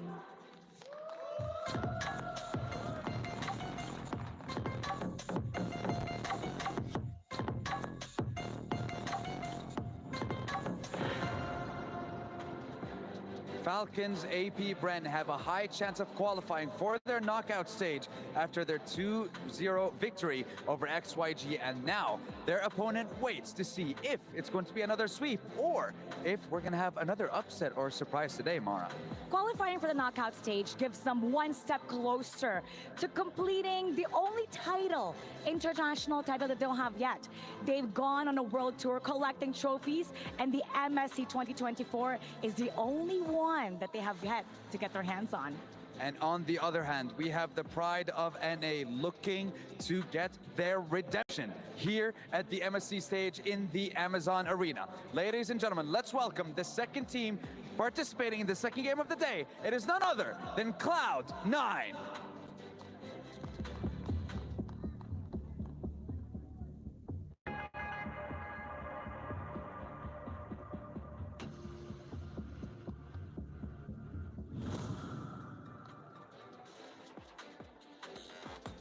This is Mobazane's comeback in the international stage.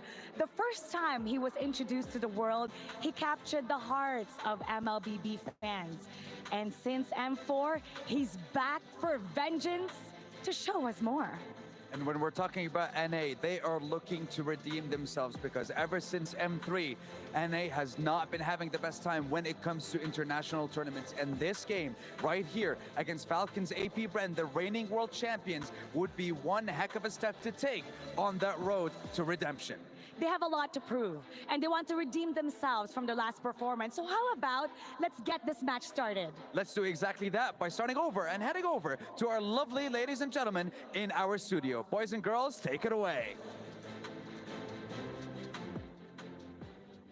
Thank you very much. And now, analysts, you guys gotta help out the fans here because the STC play prediction. What are you guys thinking? Cloud9 all the way. Cloud9 all the way. Cloud9 all the way. Despite being a Filipino and being part of Falcons Save Brand, they don't need this win. Cloud9 needs it. I don't know if he's like trying to activate what are you know? His, Yeah. No, there's here. There's no foul play here.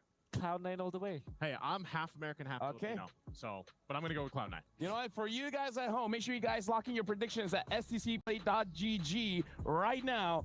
They said Cloud9, but really it's up to you guys. Falcon Baby Brand or Cloud9. Again, stcplay.gg.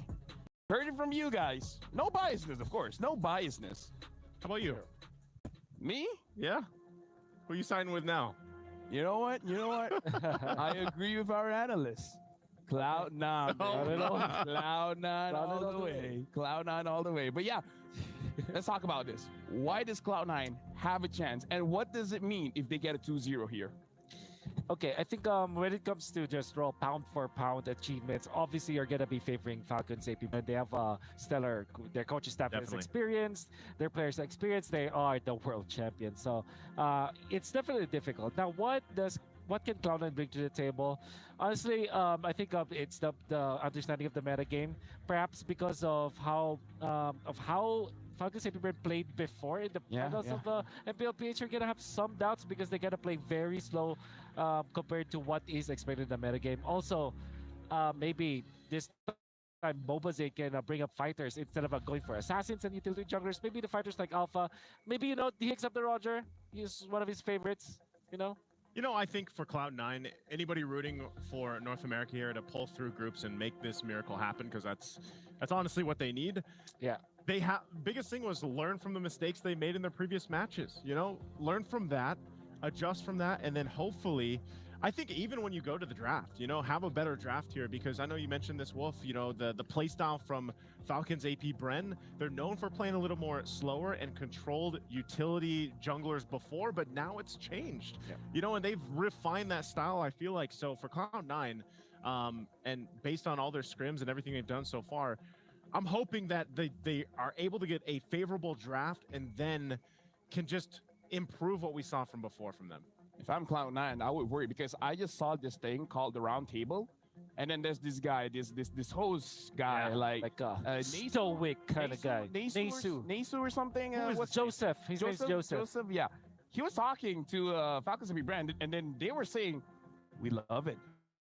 We love the meta. Yeah. Now I don't have to use these tank junglers anymore." Like Kyle's like, I'm loving it. And even Flap was like, oh, you call the EXP meta boring? Well, I haven't played yet, so... Remember what they called the group, by the way? The easy group. The easy group. The easy group. Can't blame them for that. I think you can't blame them for that? Yeah, Falcons AP Brenner, like these are confident young lads. And probably the oldest one is Few, but then if you look at Few's age, he's actually pretty young still. He's still young. He's still young. Probably. Is 24, 23. He's not 25 yet. Yeah, no, I believe he's not 25 yet, It's crazy. As he grows, I grow too. Yep. Yeah. It's like, I feel like our age gap will get closer, but no, it stays the same. Yes, yeah. That's how, it's typically how age works, Lafel. Oh. Yep. Yeah. I guess you learn something new every day. Exactly. But then again, if you're looking at Falcons AP Brand, surely they made a stumble during the playoffs when they were 4-0'd by Team Liquid Echo. Yeah. At the same time, there is a way for them to play in the meta game that might, and you can really through the round table that they understand. They said that there is no Lord Dance anymore. Yep. It's all about clashes, it's all about team fights. Which really benefits them. Maybe this time Kyle TZ shows us his assassin skills, Yeah, I think that's a good point, because I think for part of this is Kyle TZ goes assassin, MobaZane doesn't. Maybe he goes something different. He picked Alpha twice. Yep. In their previous match, when we got to see them first day. I mean, here's the thing though. Cloudy. It's crazy though. What if MobaZane's like, I've been hiding the strap for a while. You guys haven't seen my fanny. Yeah. And then when he shows the fan, he's like, okay, maybe you should keep it hiding. It's like things could happen. Things could happen. Yeah. But we got to talk about what Cloud9, like some of the mistakes, because they were going up against Falcon, and to their point, they got like 6,000 goal lead. So honestly, it's looking pretty good. So they just couldn't end the game.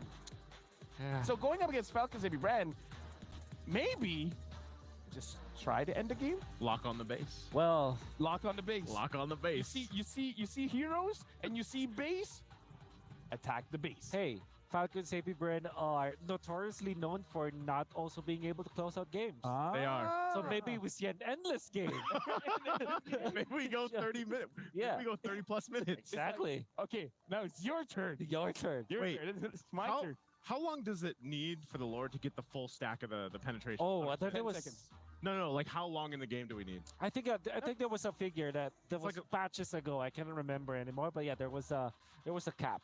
As long as he's hitting them, it stacks, right? It's up to 10 stacks. You're talking about the physical penetration, right? Oh, Yeah. the physical Yeah. penetration. So first hit is 10%, and every second it raises by 10%. So after 10 seconds, 100%. Oh yeah, you're right. penetration. Yeah. Sorry. There you go. There you go. That's why it's changed the course of Yeah. Lord dances, man. Yeah, exactly. So we've seen teams just like, if we see the Lord, we're bursting the Lord by 10 seconds. If we can't burst the Lord by 10 seconds, you know what? We'll relax. Yeah. We'll let the other team try it out first. So I have this theory that come the late game, maybe you want to do if you're kind of forced to do the Lord dance, maybe the one that holds it probably is the marksman just because of the lifesteal. I agree. And then like HP, if it's HP based, I mean marksmen don't have the highest HP anyway. That's true. So technically speaking, but then that exposes you. Just don't get hit by the knockup and you're gonna be fine. And now we're jumping straight into the draft. Falcons AB brand, blue side. Cloud9, red side. Falcon AB brand banning out the Angela and C9. Without thinking that long, banning out the Ling and follow it up. It's gonna be a Valentina ban. So what does this tell us, Wolf? They want to go assassins for sure, with the Valentina ban, and I think they're respecting Marquide. And by the way, Marquide has been performing well. Like yes. I think he's not originally part of the C9 gang. He went there during the finals. During the finals, yep. The finals came from Area 77, a team that I also thought that could be a finalist from NACT. They're pretty strong. Shout out to my boy Jay, who's still playing there. J Cutie. J Cutie, yeah. It's IGN in I can't believe you guys haven't talked about the GOAT. The GOAT? The GOAT. Milo the Yellow? GOAT. Milo the GOAT. He's against. Oh man, the GOAT versus the GOAT. It's just Flapteasy. Yeah. Yeah, it's just MVP of the M5. Yeah, it's just MVP of M5. He just has his own unique emote in the game, you know? Yeah. Did you guys see that picture going around with all the GOATs? Oh, what? Oh, I haven't seen it. Which picture? Like Flap was there, Coach Ducky, Carl Teasy, and then I think they're like, Milo, you should be in the photo. Yeah, of course, yeah, Milo's the GOAT, man. The GOAT. I don't know what you guys are talking about. Yep. He's gonna pick Edith in there, and everything's gonna be fine. So now we see the chip ban. It should be a low Yi ban, It right? should be. It should be a low Yi ban. You don't want to give Theo that pick. Yep. But then after that, what happens? Are we thinking a Harith, a Roger? I'm personally, for me, I prefer Roger at this point. Harith, yeah, hasn't been winning a lot of games. Had an argument for but for me, Harith, Roger's easier because it's a flex. It's a flex, yeah. So you get to play around that, but yeah. Again, this is part of the fact too. You know, Super Marco's performance throughout. Yeah, exactly. The season leading up to this. What was the nickname we gave him? Bulletproof Marco. Yeah, but something like a bulletproof Marco, like a Superman. Yeah, he was just impossible to kill. So I think even if Marco doesn't get the Roger, or let's say the Harith in the gold lane, he could just pick up the Claude and do the same thing. Okay, that should be a Louis ban. We did not see it exactly. So But there's the first pick coming out from Falcons AP Bren. Everything's normal now. I think you pick up the Harith. Plus Edith if you are... Definitely Edith, yeah. Yep. What? Is Harith worth considering?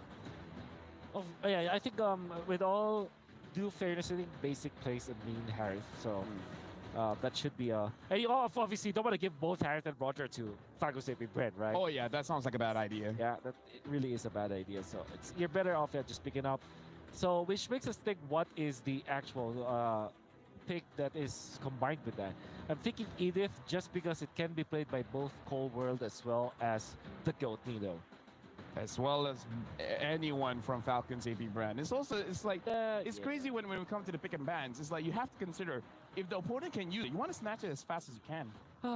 But at the same time, you will have to assume Falcons AP can play almost anything. Yeah, well, we heard that in the roundtable, actually. It was like, I think it was Flap that was like, yeah, you could basically put anything in the jungle almost. All right. Yeah. He's like, yeah, and it's funny because if you guys have actually been watching the streams leading in to the MSC, a lot of these pro players were testing some crazy things. I know it's a stream, but they were just testing that limit. Yeah. Can we actually bring everything to the table? Forgot about okay. Luyi was locked in, so we just don't have the UI, but you saw it there.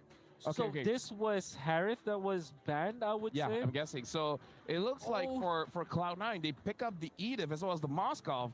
And now for Falcons AP Bread, they have the Roger, they have the Charizla, they have the Luyi. It's an alpha. It's an alpha. It's an alpha for Cloud9. You guys were talking about shopping spree. Wolf, Falcons AP Bread, they're shopping. I'm pacing. Oh man, I'm scared about I'm pacing now. Yeah. Do you guys still feel good for Cloud9? I'm not feeling good. And it's the Moskov. Mr. Stark, I'm not feeling well. Oh man. Hey Trex, how you feeling, buddy? Trex, how you feeling? Oh man, okay, they go Alpha Edith Moskov. We've seen this a time or two, and they're playing into the Luyi. I'm so surprised that the Luyi went through. How did they answer this? Maybe Fairness, but then FCAP can just ban that out. Novaria, you can also ban the Novaria now if you're FCAP. And then you don't have anything to worry about. Moscovire is still a big combo, and it is great versus Luyi. And I'm saying great just because of the natural idea that you scout out where your opponents are. Yeah. But it's not great. I mean, it's not a hard counter. It's not better than great. Yeah, it's not better than great. Right now, looking at the draft, there's the Novaria ban. Should Edith go to the Roam or to the XP? Now that we see the Charizla and we see the Luyi. Yeah, you're okay. You're okay that it is in the EXP lane. Go for a sustained kind of hero in the Roam role, like a Minotaur, for example, for Cold World, so that whenever there is an initiation, at least you can help your teammates. Matilda actually is good with the Alpha. Oh, hold on. I gotta say this from Moma Zane. I think the easiest server is probably Malaysia. Sure. The teams are awful, and they always get group exited. For me, the weakest server is Malaysia. Sure, man. Why did you want to read it? Yep. You know what? I'm done. You know, I'm done. I'm not gonna talk in the drive. You know, so you guys can. This is how traumatized Lafel and Gideon are. Yeah. For the past 2 days, I have been nothing complimenting Malaysia, but he's not accepting it. Why is he attacking me? That's not an attack. That's a compliment. That's Malaysia's doing great, man. Yeah, it is. Because we're an easy server. No, because you have 2 teams in the knockouts. Multiple teams have. Oh wait, no. I guess no. Yeah. No. Okay. Well, let's. I think you want to go Valentine. Oh, the Valentine is bad. Maybe you're left with Hermes if you're seen. They don't go Vexana, do they? No, they can go for anything, and then they might not win. I'm bitter. Yeah. Yep. Is it fair? But either way, so yeah, Fairness is great. Great versus the. Yeah, Fairness is good. Great versus the Roger. The only thing is that Fairness going up against Luyi as well as Charizla is a bit iffy, you know. In a way, yeah. Aurora. Okay. Aurora. So you're kind of not incentivized to go for assassins now if you are FCAP, right? Wow, she has a 100% win rate, huh? You don't see her pop up that often, but all right, Aurora. Yeah, Aurora. So you're looking for going up against an alpha, you kind of don't want to go tanky as well, right? Yep. Looking for a roamer here for FCAP. I think Matilda looks great. You kind of shut down it, scout out where they are. Minotaur, they snatch his Minotaur. I love that a lot. Busa. Okay. All right. The Hayabusa, man. Okay, so I think you're left with Group B. If you guys talk about FCAP, that maybe they're playing for the longer game, but looking at this draft, I kind of feel like as long as they see anyone, they're gonna go for it. Yeah. Yep. I think the hardest part about this too for Cloud9 is, okay, they lock in a Cho pick, but still, the idea is the same. Playing against the momentum that we're going to see set by FCAP and the diversion. Cho might be able to slow them down, but for now, the casters, you guys have heard what the analysts have said. The stakes are high for this one. Cloud9 needs to win, because if not, they're knocked out. With that being said, we're passing it over to our casters. It's all or nothing for the Warriors from North America's Cloud9 face off against the defending champions of the world in Falcons AP Bren. Leo and Gideon here at your service, casting this best of two. And can I just say, FCAP got away with so much in the draft in an order that would surprise you. Yeah, I'm surprised. I mean, it really just came down to that final ban on the first phase, that Aerith ban. Maybe they could have considered opening it up and then hopefully get a decent pick. But I think at this, it's as good as it gets for C9, right? I think that's C9. I like the Aurora a lot. It's going to be able to buy some time here, but let's see how creative FCAP are going to be with that Lo Yi. And it might just be that creativity that Cloud9 might use to shock the world, to shock everyone watching, and to get into a position where maybe they can fight for the knockouts. Here we go, an early start. Cold World getting into CloudTV's face. Forces out an early retribution, which is exactly what you want to see. But in the meantime, right, you can see that FCAP, when they receive a push, they're going to be pushing somewhere else. They're going to find other places to find small advantages. And that's a very early recall on MarQT if he commits to it. But no, he needs to be around just to fight for Litho. Doesn't seem like this is going to be much of an engagement. Checking out the bottom lane here. Basic and Super Marco. Again, this is as even a matchup as you can get. Super Marco definitely can bully the Moscow, but the Moscow can find an angle to CC the Predator that is the Roger. See, like that.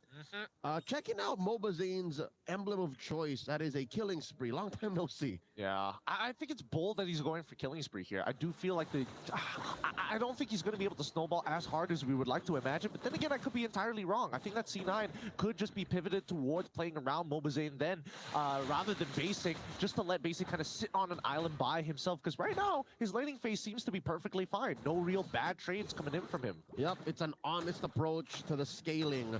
Cloud9 is going from 0 to 30 to 40 to 50 to 60, and then maybe jump the gun when Mobazane is ready. Turtle coming up in about 10 seconds.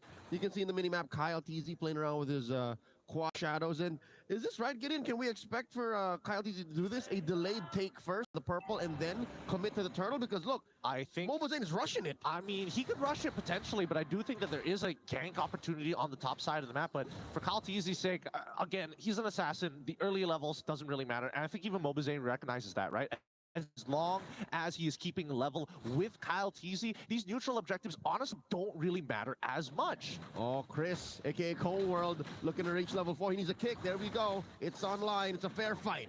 Oh, wait. Mobazane turns around. He's not actually taking his purple buff. He's coming for the contest, knowing that Falcons, AP Brand are all around Cold World, trying to force something out from FCAP's side. Great ult! It lands on the 3 targets. Can he steal Kyle? Finds the turtle. Minoan Fury gets the knockup of first blood. It's going to be Cold World who goes down as Mobazane takes out Flap TZ. Mielo ends up dying alongside them. 2 for 1 plus the big one. The SOD coming in. I'm sure it hit someone, but that's not a position you want to put yourself in the early game as a Moscow. One more look at the team fight. It would have been great. That Frigid Glacier from MarQT was picture perfect, but the follow through, it was slightly lacking. And I think in essence, right, theoretically, that's the perfect time to go in with the Spear of Alpha, maybe even jump in if you're bold, SOD in through basic, but the items just weren't there yet. The firepower wasn't present. The firepower definitely wasn't present, and I think more so, it's kind of difficult to lock down the Hayabusa without having the space to do so, right? You can see that MarQT doesn't want to go further than he has to, and Kyle TZ can just sit back with the quad. This is the kind of situation wherein you look at the emblems and you see the difference maker, even if they were at relatively the same amount of items just yet. The Warcry made the difference for Kyle TZ's basic attacks, definitely. 100%, right? That's why Warcry is pretty effective on Assassins. We're seeing Ling users pick up the Warcry because it's just that good. In the early, it helps you get the extra 10, 15 damage per basic, which would eventually... In the late game, don't get me started, it amplifies the damage all the more. Game. I mean, so far, considering everything that has been happening here, fun fact, 73 unique picks already here at MSC. Like, we've gone through a good amount of heroes, and I think people are digging deep to try and figure out how to win on red side. Like, I feel bad for C9 because they need that 2-0, but they're starting off on the weakest side of the meta. 70 plus. What's the number? 76. 76. So we're approaching 60-something% of the total hero pool, which, by the way, Yushin is not yet a part of. So you're looking at the 124, 125.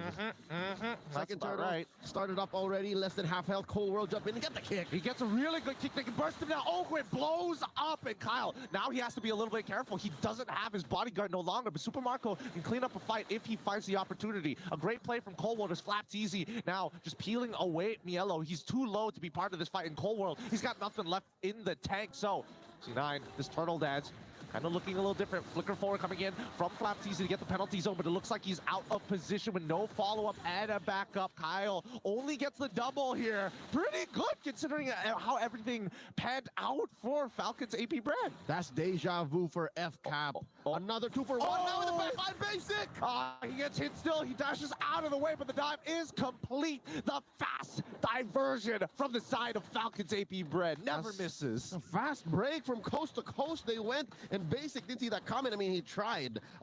That's good news for Falcons AP Brand, though. They forced the flicker out of Peter Bryce, and now there's another 2 minutes that they have to wait until Basic is at full mobility. Check out that replay brought to us by STC.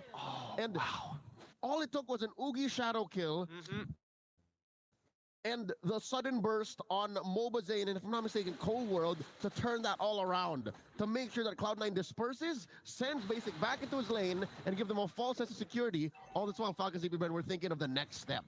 I think it's totally fine that Cold World goes down there. I think it's really unlucky that Mobazane actually dies there. Now, Mark UT, he still has his passive. He should die here regardless. Because Kyle, really great position of the Quad Shadows. SOD is already out, but I don't think Basic wants to get in there just yet. He's heading to the top side of the map, where he still has the protection of that tier 1. But let's see Kyle, how greedy is he gonna get? He tries to go back in, doesn't get it, but does lose out on his retribution. All right, C9 putting their foot down, saying, you're gonna take these turtles, maybe a few kills on us, but not my buff. All this while, Super Marco working up on that top lane tier 1. The map has shrunk, Gideon. Where does Basic find a farm? Oh, wait, sorry. It's actually 73 unique picks. I added an extra 3 on top of that. Okay, all right. Well, to be fair, there have been a few heroes picked up. Now, Zayn in trouble. Oh, my. Sky Piercer. Unlucky. Yeah, online. Sky Piercer is online. Dude, if that was the first execution, right? How many kills he had before that could have been? I didn't see when exactly he got the Sky Piercer, but let's see how this neutral plays out. Let's call it 2. Let's call it 2? Let's say 2 stacks. All right. I think that's fair. I think that'll be fair. It's a free turtle for the side of Falcons AP Brand, and I think that C9, they've lost so much tempo from that one diversion play. Everything currently on the map belongs to Falcons AP Brand. Looking at it from a roll-to-roll, lane-to-lane perspective, what is the biggest gap we've got? Kyle, slightly up. And ironically, I think it's between Flapteasy and Mielo as of right now, right? Based on, I mean, Mielo is 2 levels down. Oh no, he got hit by the edge of it. No, the Middle Fury already finds the pick. Oh, and Few can now put himself in the front lines a little more. Despite this being a Luo Yi, it can be a CQC mage. Start him young. Look at his father and son do. I would assume that they're father and son. Hello, enjoying the show in the Amazon Arena. It's great to see the families come together, especially showing their love for esports here. Now, let's see how this is going to play out, because Mobazane, he probably doesn't want to be there longer than he should. He still has Spirit of Alpha to get on out of there, and even the Fridge. Wait, that's a kill coming from Mark UT, and now they start to initiate. They get in. Phew, the next fall doesn't get out of there as Mielo is going to follow up to try and get as many stragglers as possible. He gets hit by the penalty zone, and then Super Marco fires one. Calteezy's already godlike, but Mobazane says, no, I move forward. I don't back down. He never gives up.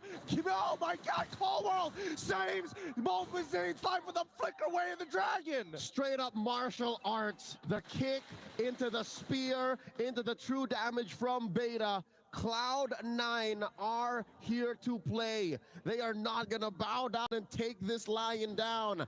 Falcons AP Bren have to respect Cloud9's micro now. That top lane engagement deep behind enemy lines. Cloud9 showing up, man. What's the gap right now? About 3K, 2K? They definitely shrank that. They definitely shrank that, and they're back into the Yes, they're missing a lot of structures. Don't get me wrong. It is still a tough position to be in. But C9 definitely showed that they have what it takes to win out in these fights. And Falcons AP Bren must respect them. Good news for Cloud9 as well. They give a chunk of those kills over to MobaZane. He's making bank. And yeah, they'll take whatever kills they can, but what is good to know for NA fans is there's 10 seconds left on Marco and Fuse Purify. So if somehow Cloud9 find a kick, if somehow Cloud9 find an engage off of Mielo, then maybe this could be a free Lord. But bad news is they spent a lot of battle spells. Look at all of those flickers on cooldown. I think they need to play around these battle spells, right? That's their big X factor from the side of C9. And Falcons AP Bren, they recognize it too. Oh, BOD for the side of Kyle. All right. That is a BOD, yes. Diversion in. Kyle TZ picked up by Few. Here's the fight. MobaZane does get the Lord, but now the Frigid Breath is already down. Kyle finds Colward instantaneously as the Minone Fury is going to be coming out, and unlucky because right now he's just chaining kills upon kills upon kills! This man's making stacks! That is the most expensive Lord I've seen in a while. 4 for a major objective. And now Falcons AP Bren making a beeline for this mid lane inhibitor. Oh my goodness. Like, can Kyle not, like, he lost at least 30% of all, 40% of his stacks. He got it all back in a single fight. Maybe even more now because he just got 3 out of that single engage by pressing his ult. Looking at the items, there is the Sky Piercer, the Blade of Despair, and the Hunter's Strike. As for MobaZane, he's definitely building a little chunkier now. Oh, diversion out. War Axe, Queen's Wings, and Oracle on his way to a BFB.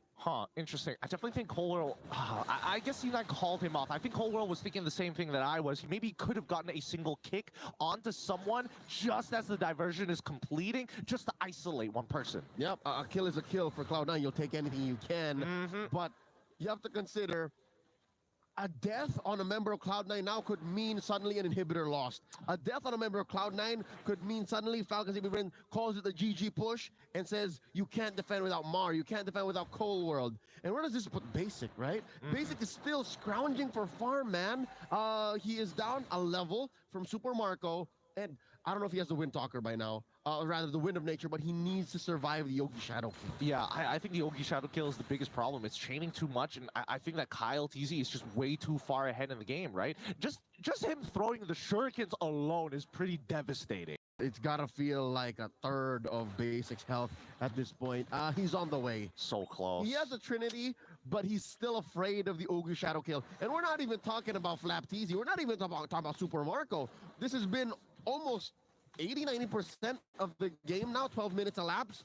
Kyle TZ wreaking havoc. Pretty much, right? Like, Super Marco wants to get in there and be like, hey, guys, like, you know, I'm the big executioner. And Kyle's like, nah, I got Sky Piercer. It's all good, man. You could take a back seat. Yep, just clean up. Yeah, the ones that can't kill. And that puts Cloud9 in such a bad place mentally.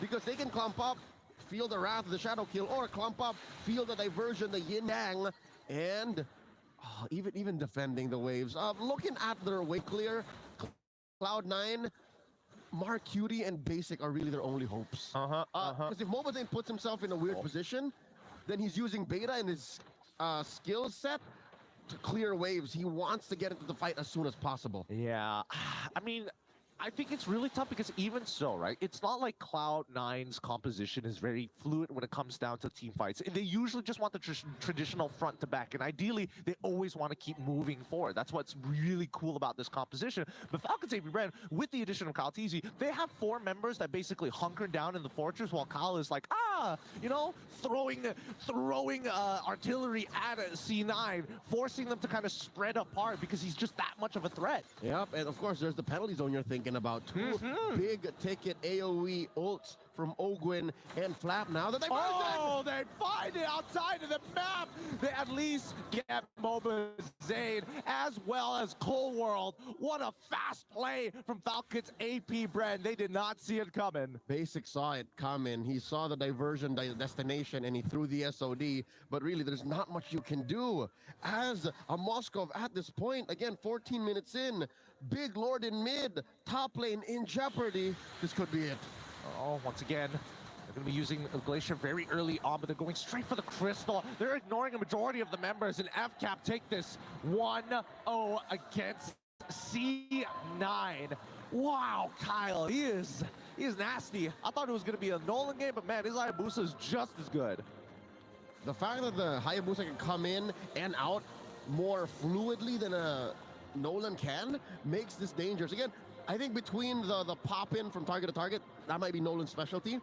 But if you're just looking for target acquisition, you're looking for the quick in-out to just exacerbate the fact that there's a Luya on the other side, makes it worse for C9. Immediate profit is the name of the game. With that being said, let's throw it over to our analyst to break down this game. It's all yours, LaFell. Thank you very much. And we're looking at the C9 players, and even they're trying to think, like, what do we change? Like, what went wrong? And I think we got to start with CLOUDE here. That Hayabusa is nasty. Just like I said during the roundtable, or he said, I should say. He said, yeah. He was excited about this change, and he can bring the assassins back to the meta. Unfortunately, still a problem, especially in a team like Falcon Saber Brand that have intense amount of, and I said the word intense, right? Intense amount of in-game knowledge because of their experience. It is pretty intense. Give it to one of the veterans. Give it to someone who played from MPLPH Season 1. Give it to a two-time world champion, my personal GOAT, Few, and he can make wonders. This teleport alone is like he's just oozing with confidence. Well, eventually they did die. But definitely oozing with confidence. And it wasn't called for. Eventually, CLOUDE will die after this, and this will be a little bit of home of CLOUDE. But there will be another TP play that they did where Hayabusa showed himself in the bottom lane, and then what happened was, Few was just laughing because, like, yeah, overconfidence. Overconfidence. So isn't it like a caster thing to say? It's like, look at how good this TP was, and then the team immediately died. Yeah, like I said, it was oozing with confidence. It was oozing with confidence. Yeah. It doesn't have to be good confidence. But either way, we're looking at the itemization here. We got to talk about the Hayabusa's itemization. There's a lot of burst damage coming in. There is. And there was that little of hope that we saw from Cloud9 in the exchange that Wolf was just talking about too. But I think even if they had that, there was just no answer for the amount of momentum CLOUDE got alone on the Hayabusa, especially when the Skypiercer was locked in. That made it very difficult for them to deal with. And, you know, I think just letting them get the Loyi and the Minotaur, for example, It's a bit much. It's a bit much. We gotta see as well how honestly Mark Cutie on the Aurora actually set it up quite well. It's just that, like our caster said, sometimes the follow wasn't really there. Like it's like an entire team, not really on the same page. Yeah, I think it's also difficult to play against this composition where they're like over the place. If anything, the only two heroes from the side of Falcon Saber Brand that aren't that mobile is the turrets as well as the Minotaur, but at the same time they have their own ways to be mobile with the flickers, and I think that both Laptizzi as well as Ogwin have reserved their flickers so much that they only used it in important scenarios. Honestly, looking at this match, it does seem like they're making sure they control the early as well as mid very, very well. And part of that is because of CLOUDE's retribution, man. Like we saw Cloud9 trying to control the early and mid by taking away those turtles, and then CLOUDE is like, thank you. And then he gets out. Kyle gets a double kill after the first turtle. Yeah. I think it's difficult to play right after that. And even if that wasn't a Hayabusa, like let's just say it was another assassin, it would have been the same result. Like the amount of pressure that comes from an assassin jungler with Warcry, mind you, getting a double kill plus those turtles, it's pretty devastating, you know. And they couldn't really deal with. I feel like once that was set, they were just constantly trying to catch their breath. I like that you're talking about how it doesn't matter the kind of assassins they picked up, which shows that his hero pool is wide. So even if you ban out the Hayabusa, it's not going to mean much. And now, Wolf, can you explain us a little bit more about what happened in the game with the Telestrator or with Bob? Bob will be helping us as this is another showcase of the patience as well as the in-game knowledge coming up from Falcon Saber Brand. I'm gonna try to zoom in once again. So you may not see it like literally, but there is the Blade of Despair. It's like show it to us. Yeah, so that's one thing. CLOUDE was farming, and you also with the mini-map, you can see that they are fighting around the Lord area, and you'll be surprised that the entirety of C9 actually burst the Lord. Milo activated the ultimate. Yep, and this is because they saw the Hayabusa in the bottom lane. Eventually, they will have enough time to burst it, which is great. But then you can see the disaster happening. Freshly picked up blade of differ. CloudTZ finds the angle to the backlines, gets Colward first, and then goes to the backline because of how well used the Quad Shadow was. And then Milo was just isolated from the team. There's no protection anymore. And then Mobazane, despite getting the Lord, is going to be gunned down. The damage output from CloudTZ was great. And what I'm trying to say in this particular clash is that Falcons AP Bren knew their timings. The reason why they showed the Hayabusa in the bottom lane before the Lord fight happened, which eventually prompted the Cloud9 gang to burst the Lord, was because they had the teleport with the Luyi. Few did not show himself in the map. Obviously, Sira didn't know that even when the Hayabusa was in the bottom, that you can just TP the Hayabusa into the Lord fight, which was, I think, was insane amount of game sense. That's why I'm going to ask. I would love to get your guys' opinion on this. More value, is it Luyi or Chip? Still Chip for me. Still Chip? Still Chip. I think still Chip. But yeah, I think they're both they're both great. You just don't give it up. They're both devastating to the lineup. The thing is, if one gets banned out, the stock for the one that's left just increases so much. It 10x.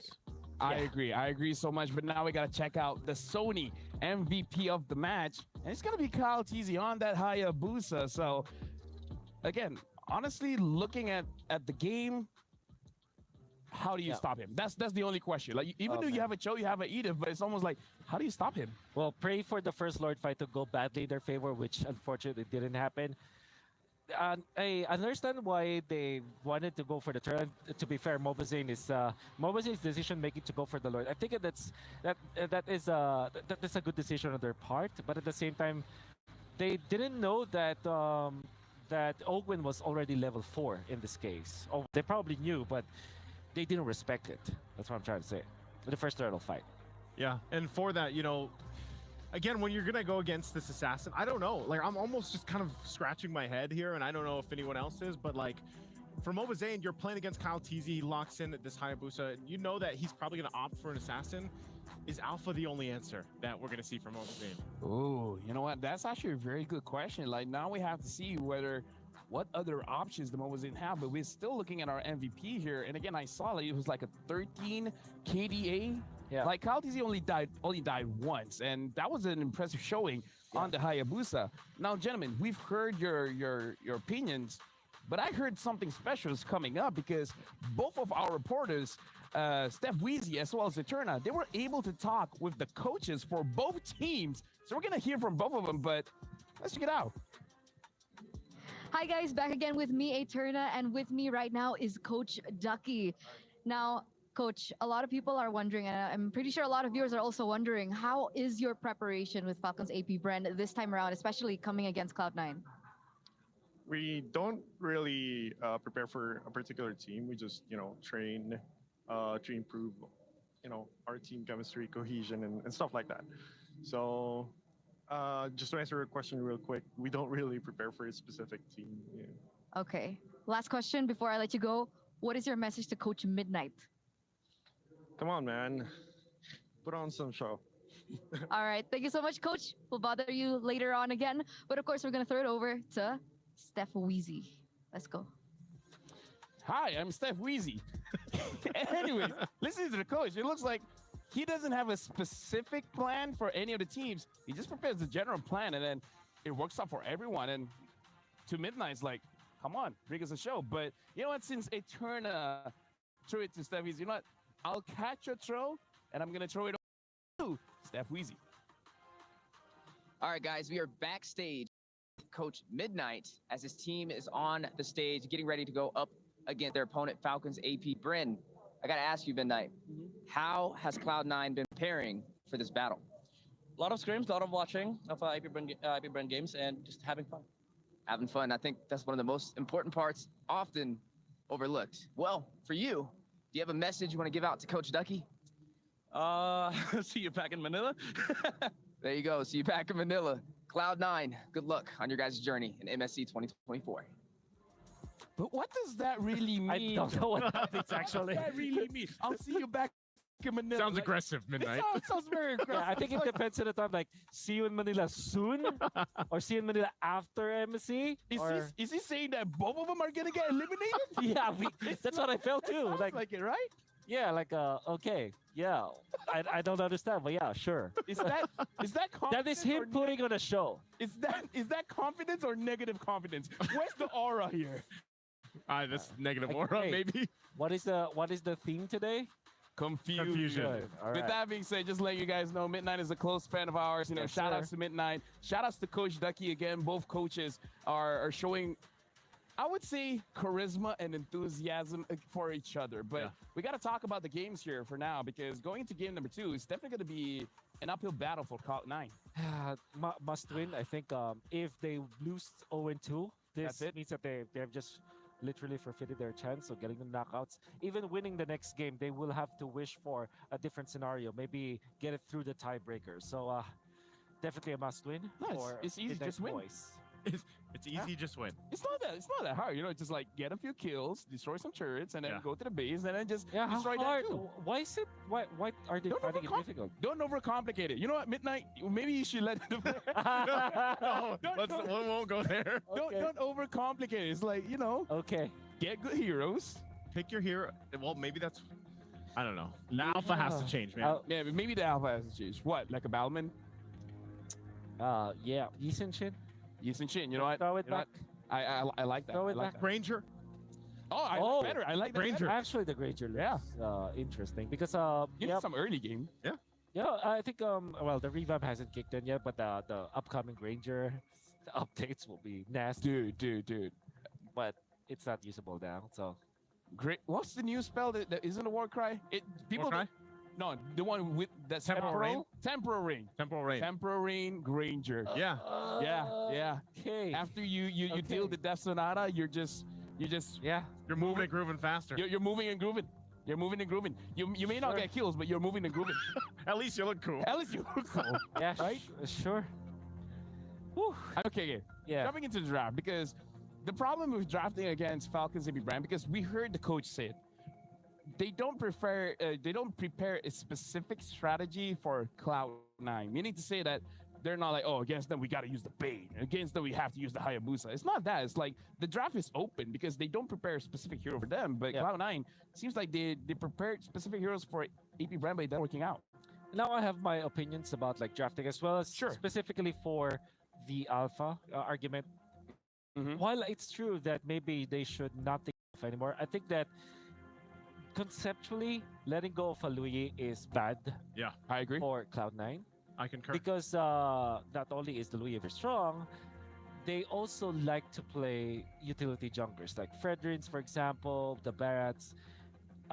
Technically speaking, the alpha is there, but all of these heroes, they struggle facing up against the Lui because they essentially kind of amplify the potency of the Lui, because they just bounce off of that. Yeah. You know, speaking of Loi, because we didn't talk about her much, but I feel like that one diversion play to catch basic was like enough early pressure, and it stopped any build up for basic. Yes. You know what? Let me just throw this question just to show how strong Lui is. You're talking about how this hero is bad going up against the Lui, right? Who's good going up against the Lui? Chip. If you can get There's an argument for the Ling, actually. Because you can really catch up, and honestly, you can kill the Lui as the TP was charging. You know, that's enough time for the Lui to be killed. Yeah. But frankly, there isn't any good hero to face up against the Lui, unless of course you get your own, which is the Chip. Yeah, but I don't see a world where both Lui and Chip gets through. Even crazier. Even crazier. Imagine if you first pick the Chip, and then the opponent doesn't pick up a Lui, and then you get both. And then you get both. That's too much. Yeah. What is Lui's win rate now? I mean, for a while, she's 100%. Only losing one game. Twice. Lost twice. Oh, twice? Yeah. Onyx, Fnatic Onyx won against Lui. Love this new setup, by the way. Oh yeah. We're in the draft. Yeah, right now looking at We are the draft. We are the draft. We are the draft. CLOUDE9 has banned Ling as well as Lui, And for Falcons AB brand, they ban out the chip as well as the Valentina.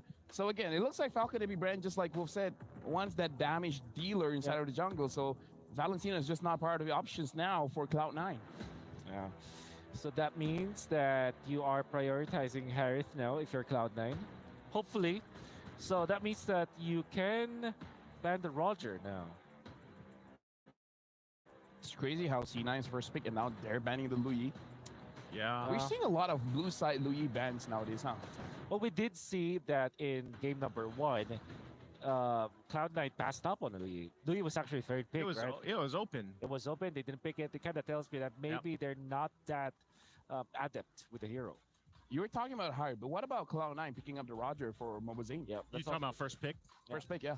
I think they could. I think a lot of people have actually asked this. Like, Roger's meta now, he's been more than ever, and you get that power of, oh, we could actually flex this into the hands of Basic. Yes. And we saw what they did in their grand finals with Basic on that Roger as well. So it would make sense that they pick it up, because even if it goes in the hands of Mobazine, I think that would set the stage for a better draft for game 2.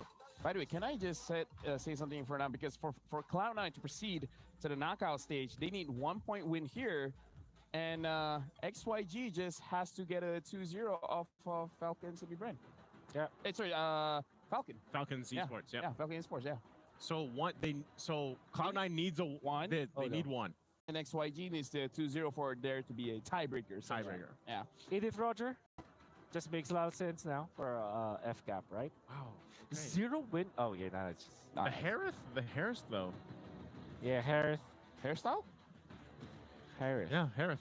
Harith Hairstyle? That's his full name. Harith Hairstyle. Harith Hairstyle. Okay. The more you know. Is this actual lore? No. Okay. All right. I know you've been, Well, Leo could confirm. I would say Leo the historian. The historian, exactly. Okay. I think Roger seems natural as a pick for Roger FCAP. Edith. Yeah, Roger Edith. Apart from that, what's the Valentina perhaps? Valentina banned out. They banned banned out. them. Banned out themselves. And I think Roger just makes a lot of sense. And they banned out the Minotaur as well. Oh, there it is. Okay. Roger. Yep. So you go Terizla if you're Cloud9, great, and maybe, hopefully not Alpha. So pick up a mage here, like a Faramis, perhaps? Or Faramis great. Faramis, right? Great, yeah. Great against Roger, but not the best versus Edith. Edith actually likes playing against the Faramis because you can just melt the extra shields. Okay. Go Grok. Okay, with the Valentina being banned, they're confident with the Grok. The Grok looks good. So Falcons AB brand might pick up their few hero now. Go Vexana. Yep. Vexana for the knockups, you know? Yeah. You play the Eternal Guard knockup into the Edith with the Onward and Earth Shatter. Yep. You have knockups for days. And honestly, when we've seen a lot of teams utilize those combinations, whatever it is with the Edith, she seems to be the main staple. Yeah. It ends up working out in a lot of their favors. Farsa also looks good for FCAP. That way they can go for a hard lockdown on Ogwen, and then they have that burst with the Edith as well as the Farsa. There's enough range for you to kind of outplay the Harith, because Harith wants to play around the Zaman Force. So if you just try to get out of that zone, get out of the box, you can then punish it with good range through the Edith as well as the Farsa. We got to talk about how the draft coming in from Cloud9, now that they have the Harith, and because they have the Terizla, the EXP later is more of a setup guy. It's more of a tank. Yeah. So you need your damage coming in from the jungle. So the question is, what is going to be the physical damage dealer that Mobazine is going to dish out? And you would have to assume is the alpha, but at the same time, you're hoping for something else. What is going to be different? I think, maybe Ranger. There has to be. Like I mean, so far from everything we've seen from C9, it's only been alpha. Yeah, correct me if I'm wrong. So I think at this point, when you're down to we need this point, you have to change things up, because so far, a lot of these game plans from C9 have not worked out. And I know it's a tough task, because we're talking about the defending world champions here at Falcons AP Bren. And after game 1, all that C9 saw was that little glimpse of hope when they were able to turn that one fight around for them. I feel like Fires is difficult now just because of the Edith. right? You want to stay around in the team fight, but then you're just getting tossed up here, you're going to get knocked up there, and then imagine if the opposing side actually has a Vexana, and then I'm like shaking, I'm dancing, I'm terrified. Too much crowd control for fighters in the jungle. So, you know what? Saber. Gorgeous said it. Oh, right? Gorgeous, yep. Gorgeous did say it. Saber. If eventually Falcon Saber Brand picks up an assassin, I'm really liking the Saber. Like, unironically. Yeah, definitely. Like if they pick up Hayabusa, for example, if that is shown, maybe Fanny was picked up by Falcon Saber Brand because they're that bold. Yeah. You know? Even the Roger actually can get one shot by the Saber. Yeah. Yeah, no. So I hope I mean, like this is essentially tournament life for Cloud9. Just show us something. Get one notch on the unique heroes for MSC so far. What was it? 73 so far. 73 so far. We had 63 last MSC. Was that right? 64. 64. Wow. Man, we are making numbers. That shows how healthy the meta is right now. Yep. Yeah, it is. Okay. Well, we're not seeing any of the draft. Yeah, I'm not sure if we're actually still going with those picks. Oh. Yeah. I mean, like, anything could happen. So we might as well talk about the significance of this match because it's do or die, not just for both teams involved. Yeah. For the entire group. Oh, wait. Oh, okay. They still went Fireman's X-Borg. X-Borg. We forgot about this. This could be a good flex. It could be played in the... It could be played in the jungle role. It can also be played EXP, but of course the Teresa was already open, so maybe X-Borg is indeed the pick. Honestly, X-Borg against Teresa is not a confirmed win, just because the Teresa actually has a lot of damage on the second skill so that you can actually take down the Friaga armor. No, I mean like Teresa is already the EXP for... Sorry, I did. Cloud9, right? Oh, yeah. So they have they confirmed the X-Borg in the jungle. We have not seen most of the draft. Falcons AP Brand picks X-Borg. Okay. Oh, Falcons AP Brand. Yeah, they pick up the X-Borg. I wonder what that reaction is. Oh. Okay, wait. Oh, there's YSS? Yeah. Was that the reaction? We talked about it. Hey. We talked about it. Love it. He's just like, you know what? I love it. Send it. I love it. Reaction. We did say win or lose, we love it. Yeah. Yep. YSS. This is gonna win. If not the Granger, the YSS. This is gonna win, man. You know what? We called it first, okay? Yep. We called it. What are we calling it? No, we called the YSS. Yeah, we called that YSS. Like, I have his WhatsApp number. All right. It becomes an awkward conversation. I'm like, yo, when are you coming back in the meta? And then he's like, when did I leave? And I'm like, okay, you know what? You know what? Fair enough. You have Yi Sun Shin's number. Phone number. Gotcha. Yeah. Wow. Locked in. Okay. So Cloud9 has Yi Sun Shin and Farsa, and Falcons to be their last pick in the Fredrin. So the X-Borg is going to the EXP. So oh, I love the Fredrin. You love the Fredrin for this draft? Yeah, especially going up against Harith. And there's, I guess the only problem here is the Farsa, but then you have Edith and Faramis together with your team, and then you have the X-Borg that kind of some players actually call it the bidet. The bidet. Yeah. You know what? With that being said, the bidet. I don't just know. to confirm, flamethrower. Right now, the draft has been completed. Yi Sun Shin here. I hope the cast is all ready because it's your time to. Breaking news, Yi Sun Shin makes it into the Land of Dawn here, upping once more the unique hero picks in the Mid-Season Cup 2024.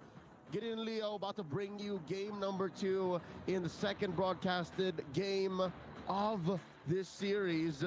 And just to address what our casters were wondering with, does Harith have a last name? Harith Styles? No, he does not have a last name. Does he? He is just known as Harith. Is he just the species? No, the species is Leonin. They refer to him as Lieutenant Harith under the Monian Empire. Lieutenant. Yep. Interesting. He's a officer in the Monian Empire's army. Interesting. Okay. Did not know that. Yeah, Did so not know that they at just all. call him Lieutenant Harith. They just call him Sir. Sir Harith. How you doing? Good to you. Yep. I mean, when we talk about this draft, with the fact that we see Yi Sun Shin is already very, very impressive. I'm not so sure if Cloud9 was ready to bring out the Yi Sun Shin though. I mean, I felt like, based on the lip reading here from Coach Midnight and MobaZane, he probably gave him a bunch of options. He's like, you can play what you want, but here are some of the options that I'm thinking. thinking. So and so. So. And I'm thinking that it's Yishin, Granger, and to a certain degree, Julian. You're right, the Julian was open, but I'm thinking, hey, if those prior two choices were legit, the Granger and the Yishin Shin, why not the Bane? That's the thing, right? I will admit, the Bane would have been very interesting to see, and it definitely disincentivizes Kyle to actually play the only other assassin available, technically, which would have been Nolan, right? Yeah, or even the clumping up through the Faramis. You're totally right about that. But I mean, they've got answers, right? They've got the penalty zone, they've also got the Farsa as well.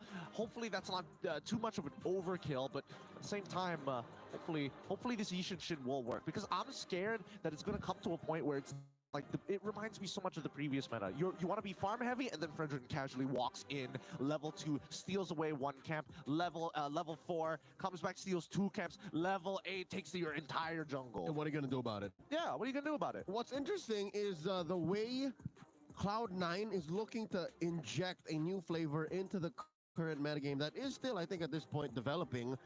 You're now inputting global presence via the jungle. I think the only real global presence we have now comes through mid and Rome, if I'm not, like, sometimes you still see Rome Angela, right? So you have Loyi, you have Angela, you have Florin. And now they want to go like, all right, maybe we can go for the Earth Shocker, a Mount Shocker rather, and see if we can use that as a way to influence team fights across the board. I think that's fine, right? Like, as a utility ultimate, you're not using it as a means to an end. You're just using it to kind of identify where your opponents are. Are they setting up a dive? What are some of the motions they're making across the map? You can even delay the motions because of the free information it gives you. And the slight slow. Oh, no, they took out the slow. Yeah. See, it's been so long since Yushin has been in the meta. They've changed them a couple of times, and we didn't even notice. We didn't even feel it, except for those Yushin Shin mains. Yeah, Yushin Shin mains. Like MOBA Zane. That's the one that he was known for, right? He loves those marksman junglers. And I think, you know, in this game, if he is able, well, I do think they still need, quote-unquote, a tank buster here. And I think by the time Yishin Shin gets to that point of tank busting, DHS, like, it's so far down the road. I mean, I'm thinking that Mielo, he already has a hard time, but he has by far the most important job in the first 5 minutes of this game. Yep. Again, not just them, not just Mielo, not just Zane, but all of C9 have to be on the same page, because that might be one of the main points of what made game 1 seem so one-sided. That's why it seemed like FCAP were always just right in C9's faces, because it seemed like they weren't communicating as much as they should have. I suppose, I mean, we did hear from Coach Ducky that it's like, we don't prepare for anybody, we work on cohesion, and I'm like, it's us, it's about us. Yeah, it's about us all the time. And I'm thinking about it, I'm like, wait a minute, where else have I seen this before? Who else is just talking about like cohesion, not really preparing for anybody else? I'm thinking about SRG, who has, we have a great bond. That could be associated to cohesion too. You can also now bring up Liquid Echo. Oh, Liquid Echo is also a good one. Just says, even Caldi says, I'm happy when I see other teams lose. So that means they don't care about what other teams do. It's all about their tempo. It's all about their aggression. Now, after a quick sweep of the current metagame, I forgot to name a couple of other possible global ult heroes that are currently in the metagame. Moskov, SOD, and the shortcut on the chip. Oh. So there's a good chunk of universal ults that are in meta now. I mean, there's also the Xavier with the DNS. Oh, sorry, DNL. Yeah, that counts. Yeah, that is global. It is global. It stretches across the entirety of the map. You know, gives you that free info. And he has a very good win rate, despite not being 100% in contention. That's true. He's a acquired taste. But if you love Xavier, if your team plays Xavier, your team plays Xavier. An acquired taste. I like that. I like that a lot, as a matter of fact. But even so, right? I think that if C9 wants to have any chance of winning this game, it's really going to boil down to like some strong decision making, right? Even in the previous game, we saw a couple of times where like, hey, Boba Zane is already making his way over towards the purple buff, and then they all corral together despite having that level lead. The team says, hey, we might actually be able to do something, and it turns around. They need to not waste that time walking back and forth. If you make a decision, you commit to it, and it's too late to go back on it. And I think the way that they damage, you make mechanical mistake, and I can just eat the damage, make a mechanical mistake, and still kill you. Which makes this a scary thought. It's like the metas of 2023 and 2021 are clashing in one map here in Game 2. Falcons AP Brand versus Cloud9. Here we go. Mobazen secures both his buffs so far, while CloudTZ is still trying to get his. I mean, he is power farming, right? He is quickly trying to be as efficient as possible, leaving the very small camps to pick up later on, because he knows that Falcons AP Brand, they want to get aggressive here, right? And Mobazen wants to be ahead of the curve, which he is right now. Currently about 200 gold ahead of Kyle TZ camps, but mind you, Kyle TZ is still behind folks, despite basic. Oh man, Superman's out the taunt, knowing that he's basically won this lane. Like basic, he's gotta land a really good synchro fissure. Yep. And we'll check in on mid now. There you go. There's the Mount Shocker. Able to check in on everyone. Flap TZ putting down the damage on to Mielo, the GOAT. And finally, they're at level parity, but still XP lead on Mobazen. Yep, he's been able to clear out pretty much all of his camps in honestly quick fashion, and even picking up on the gold crab, well, technically river crab, on towards the gold lane instead of passing it over to basic. They've made sure that Mobazen is going to be scaling really, really quick, and I think that's a good idea, but that's on the assumption that their laners are going to be all right, and considering basic's current standings against Super Marco, it's not looking good. Check this out. Falcons AP Brand everywhere right now. All 4 members here. Oh, there's the Earth Shatter onward. Oh, he flickers away. Penalty zone's on top of it, but that just means that he's going to get just run down by Flap TZ. Even the Feathered Airstrike kind of in a weird position. They needed to make a call there because for sure you could see that Mobazen didn't really want to be part of that fight anyway, so they should have just backed up. Maybe slow it down, I guess, but when you're at 50% HP, it's too dangerous. The question is, where does that leave Mielo? Was he necessarily supposed to stand around there? Did he want to put up vision? Did Mobazen need it? I suppose he didn't need it at all, to be fair, right? He just needs to make sure that they can slow down Kyle and make sure that MOBA has tempo, which I think he has right now, but at what cost, right? Yeah, there's a stolen small camp away from Kyle TZ. And they do win the Little Wanderer, so that's extra vision, extra mana, extra move speed alongside the river to continue Mobazen's power farming, which is now put him in range of, I'd say maybe 300, 400 gold away from a War Axe. Yep, and he's injecting him with as much gold as possible to get him to where he needs to be as soon as possible. And I think that even so, right, Mielo has taken too much damage. Now, the only way you can really get that big surge of gold is when you start invading your opponent and steal away their resources. And yes, Mobazen does have tempo on Falcons AP Brand for now, but the side lanes cannot back him up on the invade. Nope, he's on his own. He's in that little chamber. Ready to pop out like Weapon X maybe after 4 or 5 minutes from now. There's a War Axe, but he definitely needs one more. I think he needs one more to really punish whoever comes in. And there's the Mount Shocker checking in. How's everybody? Where y'all at? Okay, but knowing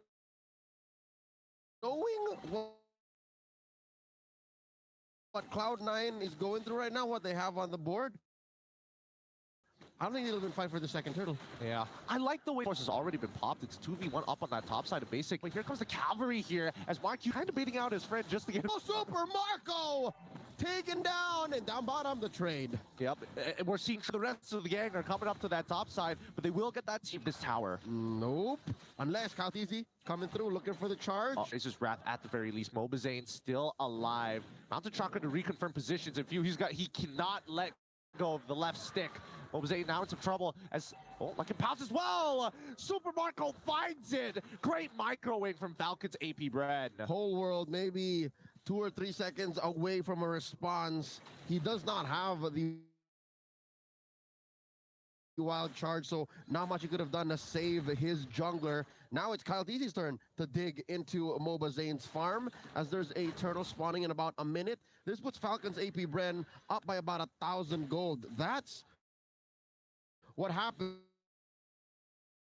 when you shut down Zane's power farming. The fact that he hasn't been on the map for like 20-30 seconds means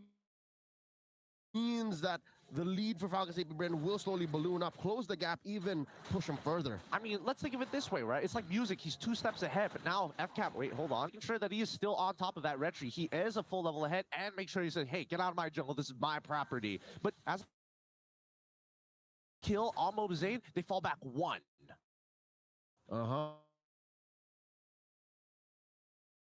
Here's another Mountain Shocker. Checking in on positioning. Wall charge! It hits on towards Ogren's side. Earthshatter doesn't connect as well as Basic leaps past him, but away from the Zaman Force. The key doesn't slow Ogren down. They do lose that tier 1 regardless, but even so, the very least, they don't give another kill over. All right, FCAP on the defense up top. Oh, so Marco, interesting, turned into the Lycan. Didn't think he wanted to pounce there, but I also think that Super Marco wasn't expecting that many people to show up. All right, for the first time in this 6.5-minute game, looks like Cloud9 are looking at in mid. Ogren walks into a bush. Yeah, Kohler's got to get out of there. Oh, man, he's getting, as soon as that heat gauge is maxed out, he is getting chunked out. But the real question is who is going to get this turtle. Mobazane doesn't have to contest for this, but then again, there's nothing in his jungle to farm. He could try, but he's walking away, wants to be able to create some distance here as Falcons now going to put their attention towards the top side of the map. Ooh. No, Yellow's in trouble. Earthshatter. Yep, and even the Praise's Wrath coming out. Penalty zone as well. I would say that you just learn. They're fine. Rotation. I mean, wasn't expecting. Oh, Coleworld gets Gogwin. Oh, okay. I mean, wasn't expecting that to happen. Coleworld committing a lot of his spells onto the Edith, who hasn't gotten out, and better yet, very good from Ogwen's side, not losing his.